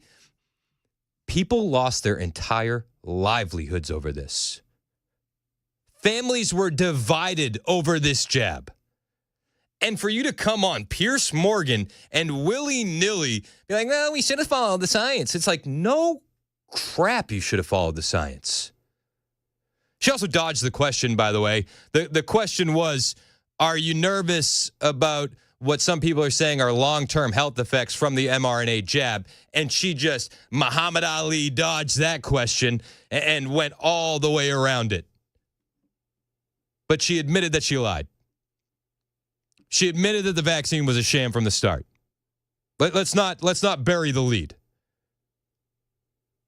It went into young people in hospitals before it went into our elderly in nursing homes. That is not following the science and the data. Then why did you let the Biden administration allow colleges to mandate the vaccine for kids to attend school? Honestly, people need to go to jail for this. People have been hurt by this vaccine. That's not up for debate. They have been. People have lost their livelihoods over this vaccine. Not up for debate. They did. People lost jobs, careers, friends, family. And you're just going to go on the news and be like, well, we should have followed the science. Everything's okay now.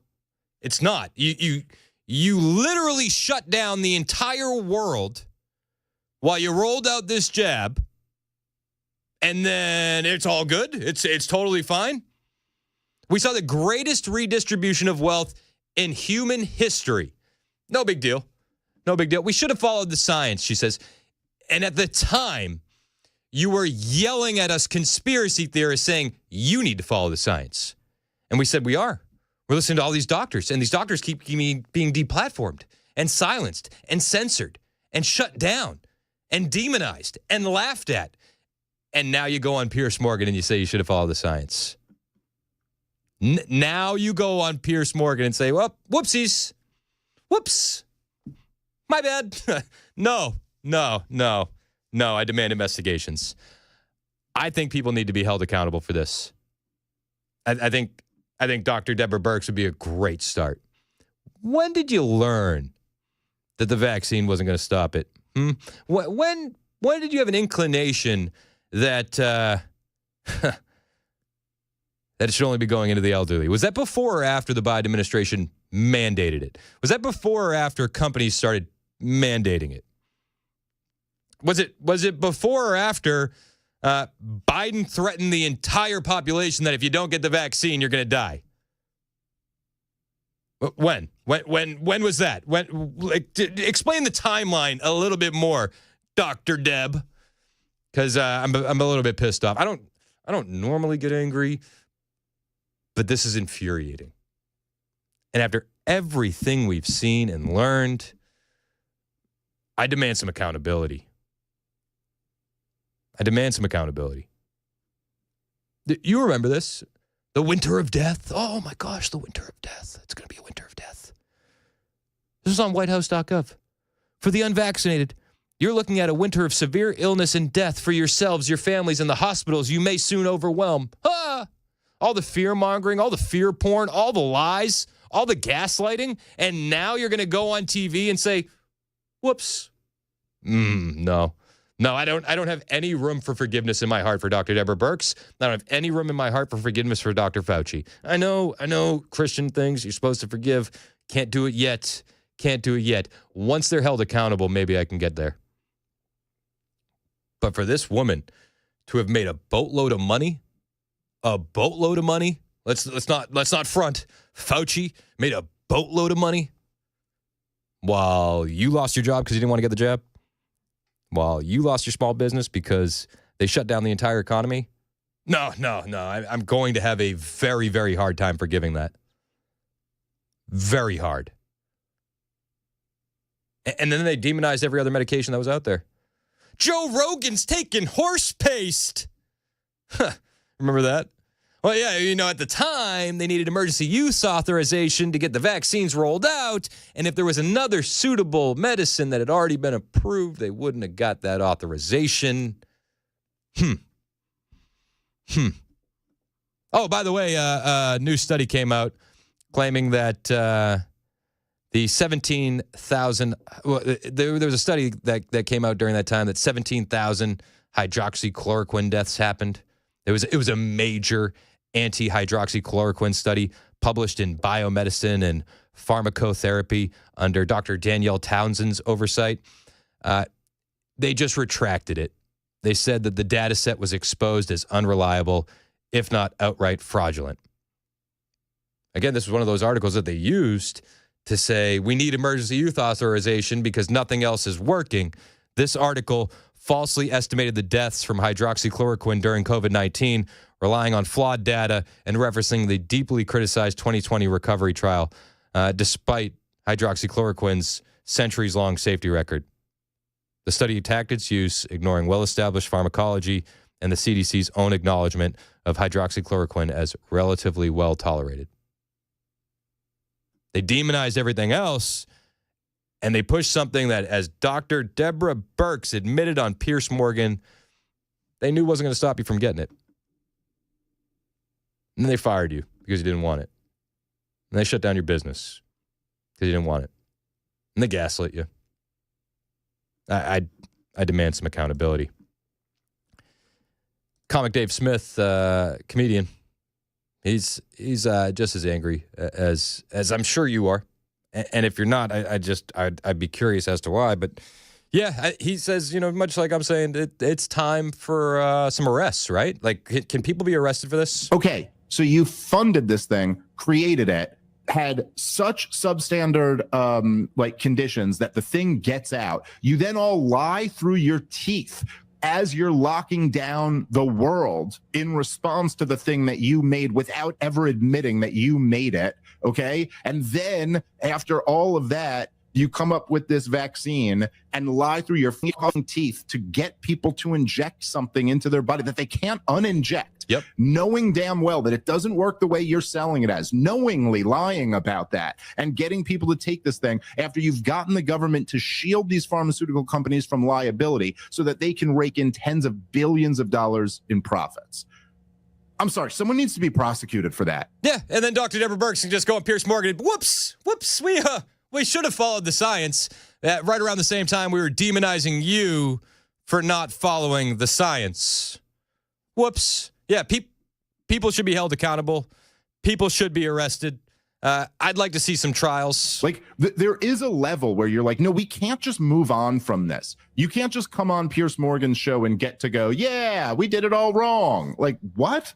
And then on the intelligence side, I mean, look, what can I even say about this? The country, and everyone knows this is true, right? The country has been lied into wars. Yeah, weapons of mass destruction in Iraq, Gulf of Tonkin incident, Vietnam. I mean, we can go down the list. Yeah, the intelligence companies lie to us. Yeah, they have instituted torture.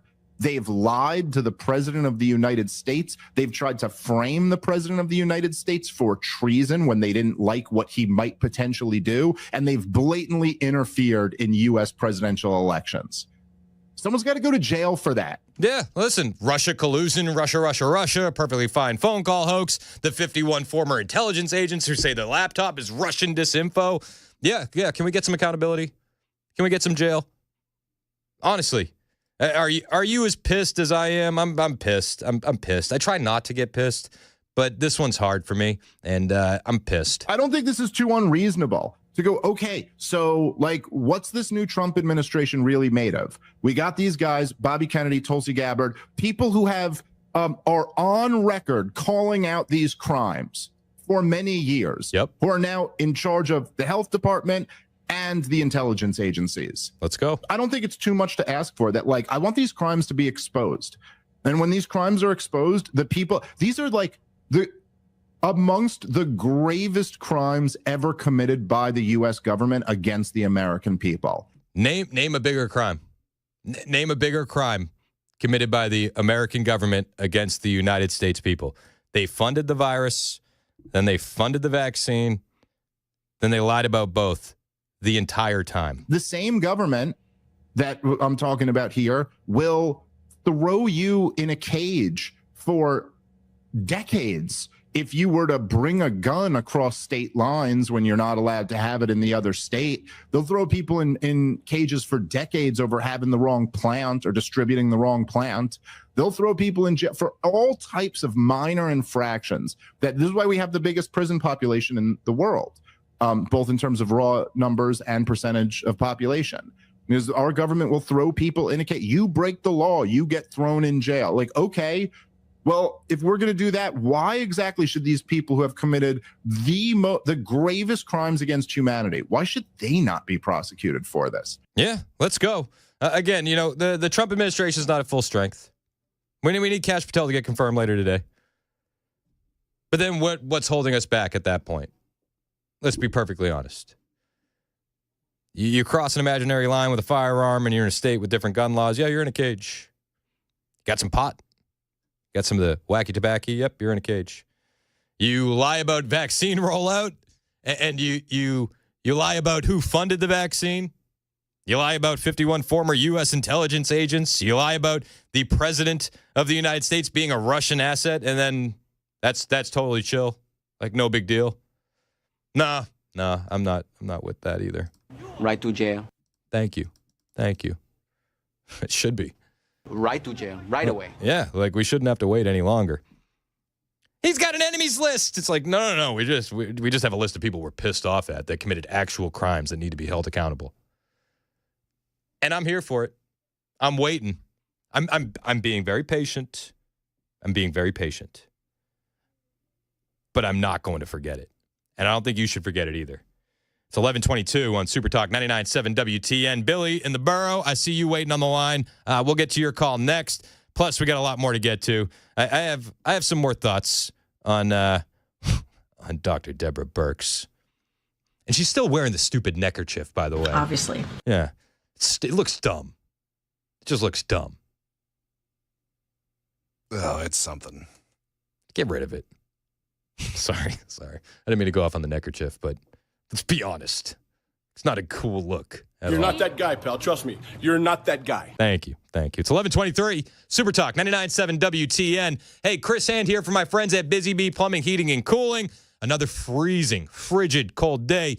If your heater is not working the way it needs to be, you got to call Busy Bee.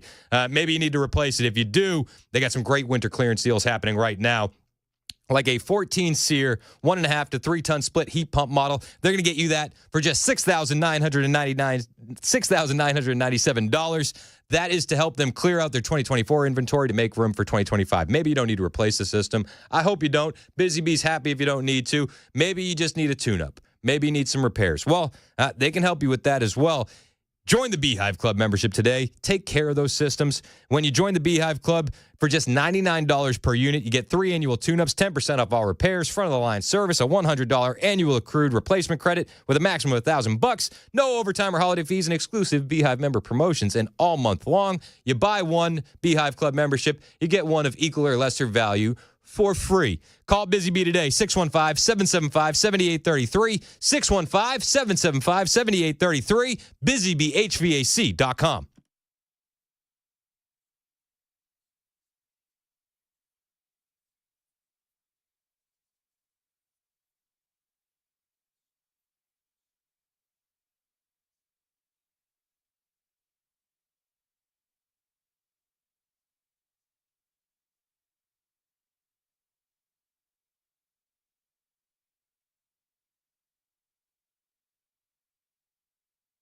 Did you know you're overpaying for your health and wellness products? With over 20 company-owned brands offering its members vitamins, supplements, wellness, and skincare products, you're able to save up to 70% off retail. Members Nutrition can't change your life, but we can change the way you live.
All right, drivers in Smith County, a crash blocking the right lane 40 eastbound at the Carthage-Gordonsville, Tennessee 53 exit. That's going to be number 258. Kash Patel vote imminent. There will not be an 8th term for the longest-serving U.S. Senate leader in U.S. history. Pentagon firings may be imminent. And a food recall for a breakfast product sold in Tennessee, Kentucky, and several other states coming up at 11:30 on Super Talk 99.7 WTN. I don't want to spoil which senator it is, but I did hear a conservative, a collective "Bye Felicia" from MAGA country. Bye, Felicia. All right, Billy in the borough wants to talk about the jab. It's Super Talk 99.7 WTN. What's up, Billy? Hey, I was listening to you talk about how these people need to serve time in the jail for what they did. Not only that, but I'm a little more than you are. I believe them jokers should have to go and watch somebody they love dearly die from the COVID as they're on that breathing machine and everything. I had a good close friend that I watched, and he was a young guy. He died from it. I mean, I think every one of them will have to watch somebody die that they love dearly from the COVID. Yeah. And I'm sorry that happened to you, Billy. It's heartbreaking. And there was a lot of people that lost a lot of people. And now I'm not going to call for the death of family members, but I understand your frustration 100%. My grandmother, she had a long time boyfriend after my grandfather died, and it was a great guy, Grandpa Frank. We loved Frank. And as Frank was passing away, she could barely go visit him in the nursing home. And then Frank had to die alone, and it was like, for what? For what? And then when you hear these losers come out here and essentially say, whoops, our bad, it's like, no, that's not going to cut it. That's just not going to cut it in the least. It's 11:30 on Super Talk 99.7 WTN.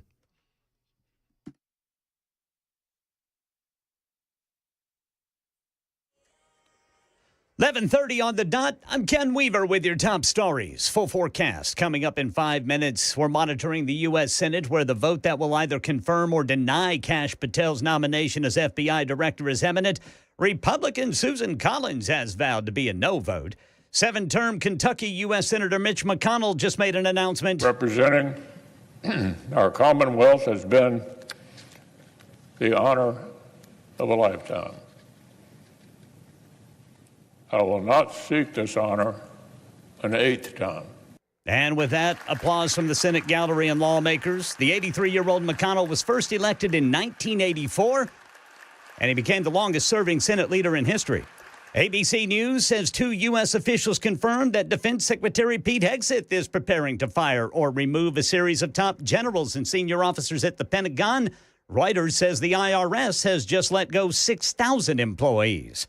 And speaking of employment, Jim Ryan with the weekly jobless claims report. In the week leading up to February 15th, an estimated 219,000 out-of-work Americans filed their initial claims for state unemployment benefits. That's 5,000 more than the previous week. With the White House planning to slash more than 2 million workers from federal payrolls, the next 2 weeks could see a spike in filings by people who depend on government funding or contracts. Food recall impacting a breakfast product sold in Tennessee, Kentucky, and several other states. The U.S. Food and Drug Administration says they are Berry Buddies, berries and pancakes sold at Kroger and Meijer stores. Officials say they contain wheat and eggs that are not listed on the label, posing a risk of serious reactions if eaten by anyone allergic to either ingredient. That's the latest news. Weather is next. I'm Ken Weaver, WTN News.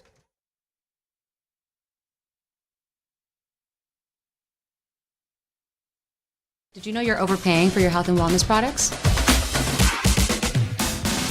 With over 20 company-owned brands offering its members vitamins, supplements, wellness, and skincare products, you're able to save up to 70% off retail. Members Nutrition can't change your life, but we can change the way you live.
Super Talk 99.7 WTN, 35 minutes past the hour. It's Chris Hand. Look at the text line. I got a text here.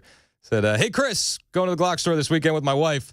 Which instructor do you recommend? And I said, bro, they're all awesome. Now, I usually work with Mitch, but I don't think there's a bad instructor in the bunch. And all month long at the Glock store, 2-for-1 couple shooting sessions. What could be more fun to do with your significant other than fire some guns in a private shooting room in the incredible, incomparable Shoot 270 indoor shooting rooms? And again, all month long, perfect spot for a date, 2-for-1 all month long. You book a couple shooting session at shoot270.com. When you show up, you mention my name, Chris Hand, and boom, it's 2 shooters for the price of 1. Now, if your partner hasn't been shooting before or hasn't done this kind of thing, it doesn't matter.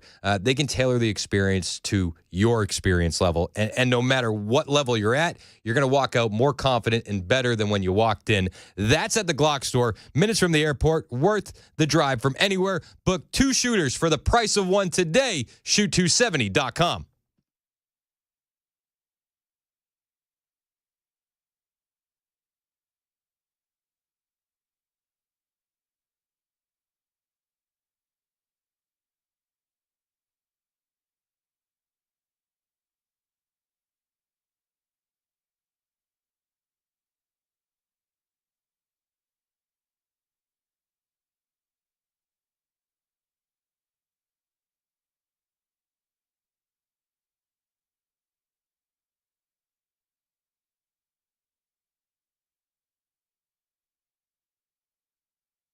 $11:36 on Super Talk 99.7 WTN. Hey, how are you? It's Chris Hand. Show is brought to you by Better Water LLC, water filtration systems, water softeners, betterwater.com.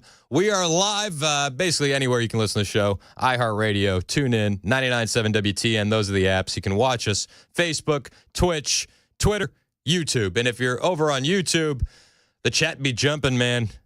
It's on fire. It's on fire. Hit like and subscribe while you're there. We appreciate it.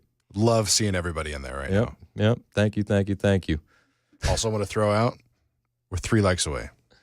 Yeah, we're trying. In that triple digits right there. I don't know. Is it just us? Like we're like competing with the other shows, but I don't know if the other shows know that we're competing with them when it comes to likes and subscribes. I feel like we're competing with ourselves every day now. This is fair. Yeah, this is fair. Always top your past.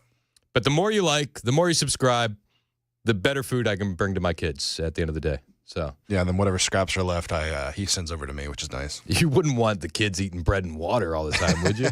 We change it up. Sometimes we toast the bread. Sometimes we freeze the water. But we could really gives them more to chew on. We could really bring some upgrades in there if you'd hit like and subscribe on the YouTube video. I promise you. Though lately in my house with the stomach bug that's been going around. Oh yeah, bread and water's been solid. It's actually it's kind of the only thing that stays. It's coming clutch. I'll be honest with you. Yeah, maybe next week you can start bringing in the bologna again. We'll see what happens. We'll see what happens. So we've been talking about Dr. Deborah Burks. The entire medical industrial complex needs a wake-up call. RFK Jr., he's bringing that wake-up call whether they like it or not. And it's not like a gentle wake-up call. Like, you know, like some mornings you're like, hey, honey, wake up. It's time. No, it's like a, get up! That's what we're bringing, and I'm here for it. RFK Jr. is going to investigate rising chronic disease. He's going to look at ultra-processed food, electromagnetic radiation, the childhood vaccine schedule, glyphosate, and pesticides, which I know if you've been listening to this station, you've been hearing more about glyphosate, artificial food additives, SSRIs and antidepressants, microplastics, and more. And I couldn't be more grateful for RFK Jr. Honestly, I could not be more happy about this. This is RFK Jr. yesterday. Last Thursday, President Trump signed an executive order to establish the MAHA Commission to study what has caused the precipitous decline in American health over the past 2 generations. So we will convene representatives of all viewpoints to study the causes for the drastic rise in chronic disease. Some of the possible factors we will investigate were formerly taboo or insufficiently scrutinized. The childhood vaccine schedule, electromagnetic radiation, glyphosate, other pesticides. Glyphosate. Been hearing that a lot lately. Have you been hearing that a lot lately also? Ultra-processed foods, artificial food additives, SSRI and other psychiatric drugs, PFAs, PFOAs, microplastics. Nothing is going to be off limits. This is my favorite part about RFK Jr. The taboos are no longer taboo. Like, they're going to look into it. And the people that he's going to put in power aren't going to have conflicts of interest. Massive. Like, it can't be understated how massive of an overhaul this is. At these organizations, it used to be a revolving door between people at the pharmaceutical companies and the healthcare industry and every health organization that runs the country. A revolving door. This is going to radically transform how we look at these things. And the subjects that we weren't allowed to ask questions about before, well, that's completely changed. The last administration would censor you on the internet for asking some of these questions. This administration is going to ask these questions for you. I couldn't be more happy, honestly. Like, we spent the last segment, and I got a little bit angrier than I like to get when it comes to Dr. Deborah Burks and her stupid neckerchief. A little bit? A little bit more angry than I like to get. But the flip side of that coin, of the anger I feel for what they did to us during the pandemic, the scamdemic, the plandemic, however you want to call it, to each your own, potato. The flip side of that coin is as much anger as I have on that one side of it, I do have as much hope and dare I say joy that RFK is bringing in some real people to actually investigate these things on the other side of this coin. And I think that we can all really kind of take that to the bank. I do believe that RFK is going to follow the science, not the way Deborah Burks said she was following the science, but actually following the science and being able to question things, because that's the root of science, right? Like, that's the core, your ability to question things and let it stand up to scrutiny. So RFK is going to say, can this stand up to scrutiny? Can it? We'll find out. And he's not afraid to ask these questions. Whatever belief or suspicion I have expressed in the past, I'm willing to subject them all to the scrutiny of unbiased science. That is going to be our template, unbiased science. That's something that will make us all proud of Amen. This agency and of our role in restoring American health. Let's commission research that will satisfy all the stakeholders once and for all. Let's use protocols that we all agree on in advance and not alter the outcomes of studies when they're halfway through and that they look inconvenient. Let's all depoliticize these issues and reestablish a common ground for action and renew the search for existential truth with no political impediments and no preconceptions. Listen, depoliticizing the science couldn't be more music to my ears. This shouldn't be political. The health stuff isn't political at all. If it's healthy for the left, it's healthy for the right. If it's healthy for the right, it's healthy for the left. And that goes down the line with everything he's talking about. Ultra-processed food, electromagnetic radiation, the childhood vaccine schedule, glyphosate and pesticides, artificial food additives, SSRIs, antidepressants, microplastics, more. Like, if it's bad for somebody on the left, it's going to be bad for somebody on the right. Get the politics out of it. I'm here for it. I'm here. Now, one guy I feel like he's been red-pilled long before Deborah Burks tried to do a reclamation project on TV, is Dr. Robert Redfield, former CDC director. And he talks about RFK Jr. and the fresh look that he's going to take at the way we approach disease management in this country under his leadership at HHS and how that's a good thing. He was talking about this yesterday on Fox News. Yeah, I think there's a concern that RFK has that a number of these agencies, he uses the term corporate capture, that they're much more engaged in the priorities of the private sector entity, in this case, Big Pharma, than they are in the general issue of trying to research and improve health. It's interesting that one of the things that, negatively impacts the pharmaceutical industry is obviously if we figure out how to effectively treat something without medication.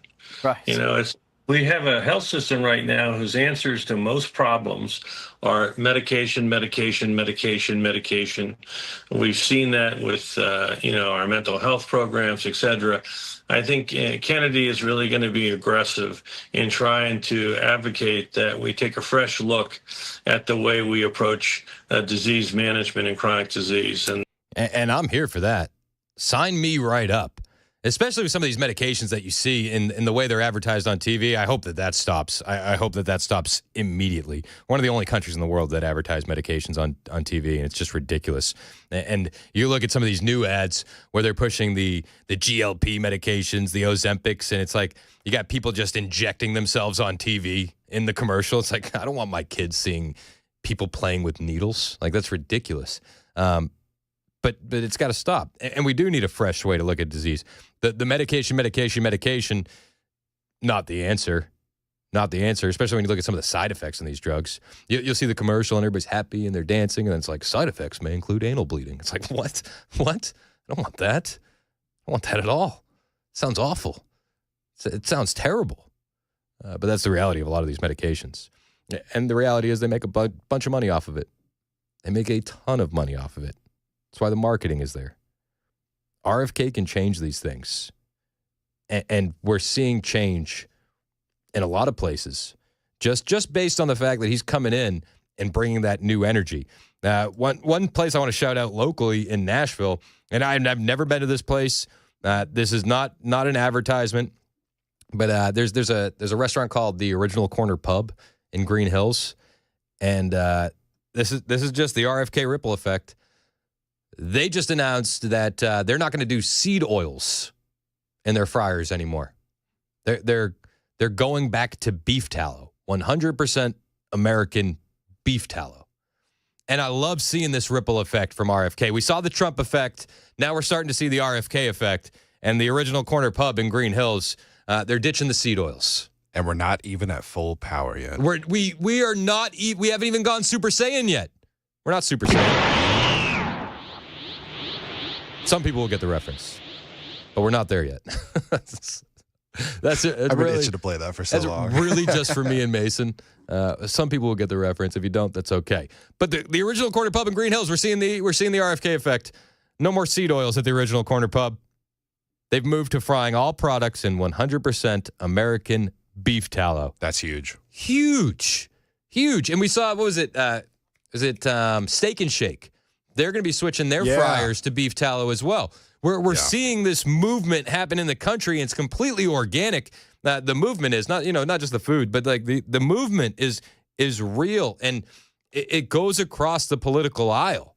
We had a lot of crunchy granola moms who are lifelong liberals hold their nose and vote for Donald Trump because of the Maha agenda, because of RFK Jr. And I love that these guys are keeping their promises. I think that when Trump says the golden age is in front of us, I 100% agree with it. I really do, and I'm here for it, man. It's 11:48. We'll check in with Chad Benson next on Super Talk 99.7 WTN.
It's 11:52, Super Talk, 99.7 WTN. Show's brought to you by Better Water LLC.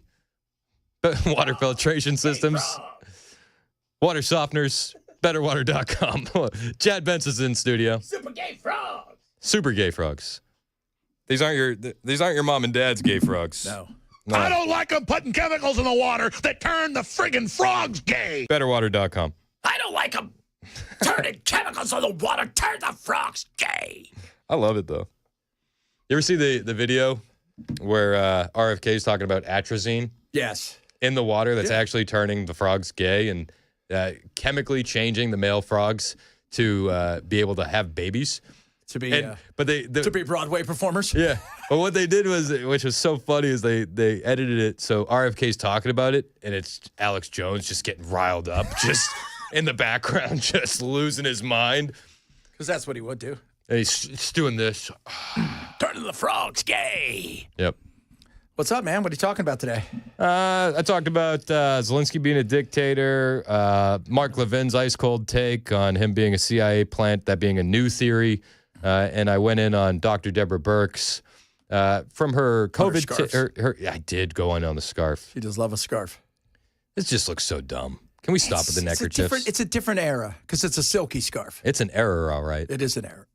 I never had a problem with her because I always felt like she didn't believe some of the stuff. No, but that's the biggest problem that I have with her. If she doesn't believe it, why are you parroting it? I don't know if she did. It's not that I don't think she. I think she thought everything was sold. Well, that's what she said. But it was sold wrong. I always said, look, treat it like the flu virus, right? You get the shot and you move on. No, you can still catch the flu. You're just not getting as bad. We move on with our lives. But what happened? But it was a completely different platform. It was nothing like the flu shot. No, they screwed it up. I mean, the way the whole thing rolled out, it was bad, and the insanity that followed. And the problem was, I would like to have seen how in a different dimension, what does it look like without the controversy in politics? Do you know what I mean? What does it look like? I mean, are we more? If we don't have the censorship and the shutdowns, nobody gets that thing. Yeah, yeah. If we don't have people being threatened with their livelihoods, if we don't have the economy being shut down, if we don't have people being threatened between keeping your job and putting food on the table for your kids or not doing that, then nobody's taking that. No, not in some places. Definitely, nobody's taking it. I think in other places people will. Especially, look, I always thought if you got a lot of comorbidities, you should get every shot possible. You know, if you could die from the flu or a cold because you're 400 pounds and you've got lung problems, don't be an idiot. You know, and you know, elderly people, super elderly people, I could get that. But you know, like the kids, that was my thing, man.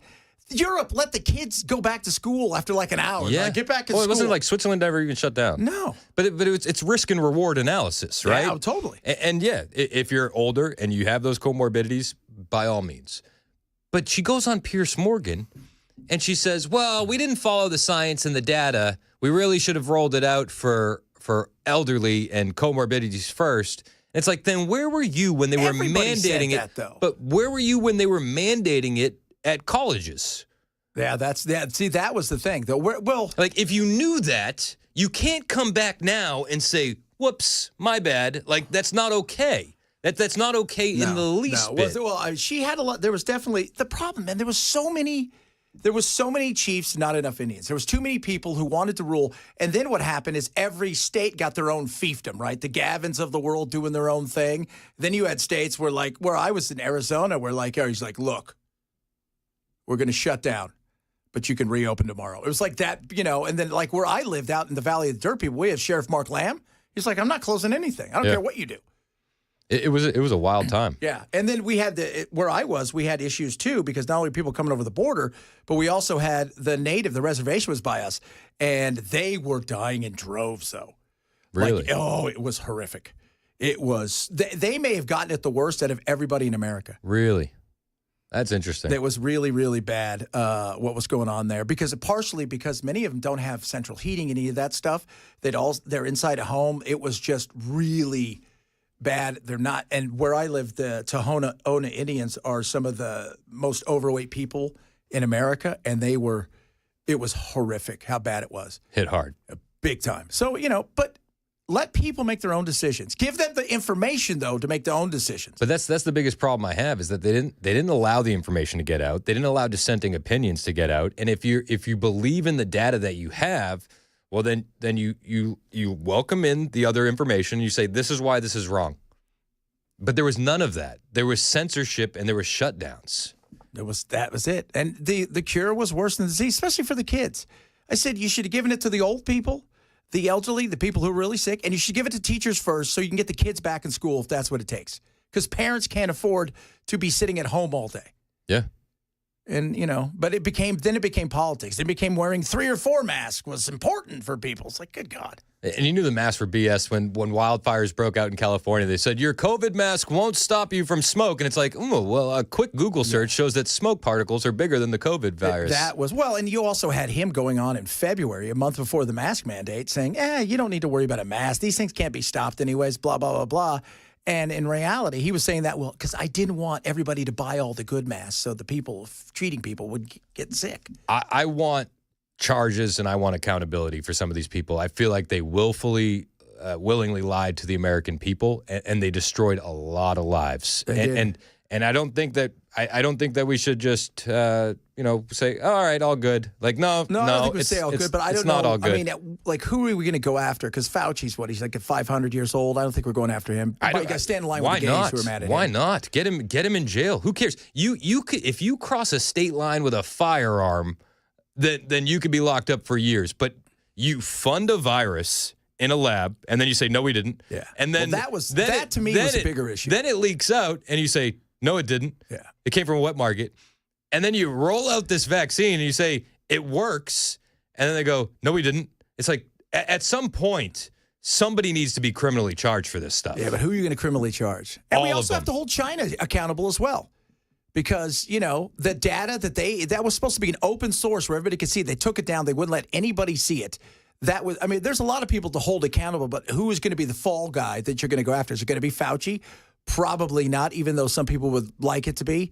You're not going to go after Deborah Burks. But, China, again, a lot of people should be held accountable. Yeah. I just want to see some accountability somewhere. Too much was lost. Take away their pensions. Honestly. That's right there. You know what? That hurts them more than anything else. Still would like to see 3 hots in a cot, personally. It's 12 o'clock on Super Talk 99.7 WTN. Chad Benson's in next. It's Super Talk.